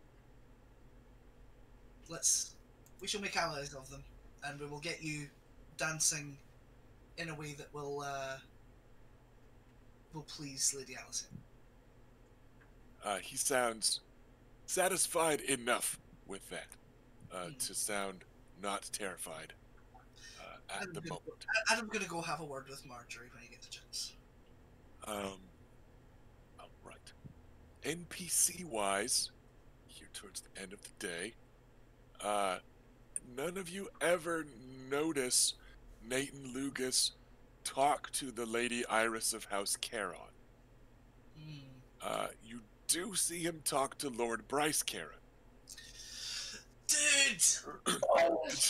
which could be apologizing to her man, or it could be talking to her man to get permission before apologizing to Iris. Right. Right. Could be either of those, because you are supposed to, like it's a little scandalous. Yeah, that's good. So, yeah. If we give him the benefit. Time will tell. Dude, don't fuck this up. I literally told you what you needed to do. What else? No other particular dramas amongst NPCs. Mary is going to be very sweet to Parman tonight. She's sitting with him at dinner and talking about how well he rode and that sort of thing. So that will be good. The Lannister siblings will be nice to each other. Not Jaime and Cersei nice, who actually aren't very nice to each other now that I think about it. But really mean. it's not I think maybe it's not the healthiest relationship. Well, maybe. Yeah, I'm not sure. There's some vibes there, some red flags. I think maybe George R. R. Martin's dropping a hint or two that might not be great for them. But yeah, they will be getting along this evening in a very similar way of mutual buttering up of one another over some stuff. Halfway through the meal, Davin Lannister will take his sister over to sit with Lord Garrus. So she will sit and eat with him for part of the meal. And they're going to hang out some. And after he drops her off, he will sit and have dinner with Elia. So, nothing of note is happening in these conversations. It's just that's who you're seeing as the after effects of some of your stuff. People are getting along and sitting together in public a little bit, and some of that good stuff is going on. But yeah, nothing else of particular note at the feast. There's an extra long toast from Lord Mace. Of course. When the dinner's served, he mentions this is the final feast before our families will be joined by the Seven, and he's just sneaking in an extra wedding toast the day before, God damn it, Mace, just but being a good host, and he does name drop the kind of champions of the Quintain and the archery contest, which were the two that people were kind of scoring the most. But that's about it for his toast. And what do we got, Ash? Is Adam able to acquire Marjorie for like before dinner to give little Robert a quick dancing crash course? That will be arranged. Yes, and Marjorie's pretty easy to talk to for things because it's very rude to say no, right? And she knows that one of her jobs is just to like be polite, but she's also pretty decent. So yeah, she's easy enough to ask a favor from, and Yeah. that is a charming favor. So she is not even gonna have any like side quest in return for you or anything like that. She's like, yes, these girls need to dance. The squires are all cowards except for Alan Ambrose, and I don't know if you've heard, but he's already betrothed. So Yeah. yes, these Definitely. girls need someone to dance with. Yeah. Like Adam is gonna like let her in on like like little Robert is quite enamored with Lady Alison Bulwer and would like to not embarrass himself when he like asks her for a dance. So he's gonna let her in a little bit on the scheme. And make it clear that he will owe her a favor for this. She sounds a little uncertain about the crush going anywhere good because she has been helping her grandmother try to find a good match, but she doesn't say anything bad. She just says like, "Oh, that's adorable," she says, instead of "that's hopeless," right? Like Yeah. she's you can And- tell she's not crazy about the idea, but she still says it in a kind of friendly big sistery way because it's fucking Marjorie, and that's just Yeah, I think I have a way I might elevate his prospects, but even if it goes nowhere, it will at least be good for his confidence and probably hers too. and yeah, and then she says, and we will also see to it that our young lady Lance needs to perhaps temporarily become the young lady Dance, because no one else has wanted to dance with her either. I wonder why. Yes. So we'll be certain to involve her in all this, and maybe if a few more squires are dancing, we might be able to get the rest of them in on it as well. And then perhaps we could get my grandmother and your grandfather back out on the floor. Oh, it was so sweet. That And then would be she, rather nice. I'm sorry that I am less useful in the in this capacity. just not at all. If you'd like to ask any of the girls to dance, I'm sure that they would love to. Oh, I do intend to dance. I'm just not as eligible as would be ideal for some of them.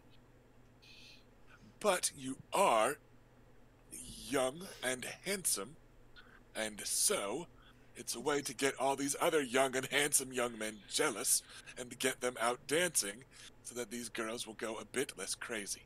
That's Oh, right. So yeah, you're absolutely been recruited into cutting a rug. And all right. There Yeah. are worse things to be recruited into. Yeah. So, like Adam will definitely like do his best to fulfill that part of the plan, and will probably like try and encourage Lady Alison by he'll like check in with her, ask how she's doing, all that kind of stuff. But we'll try and steer her towards little Robert.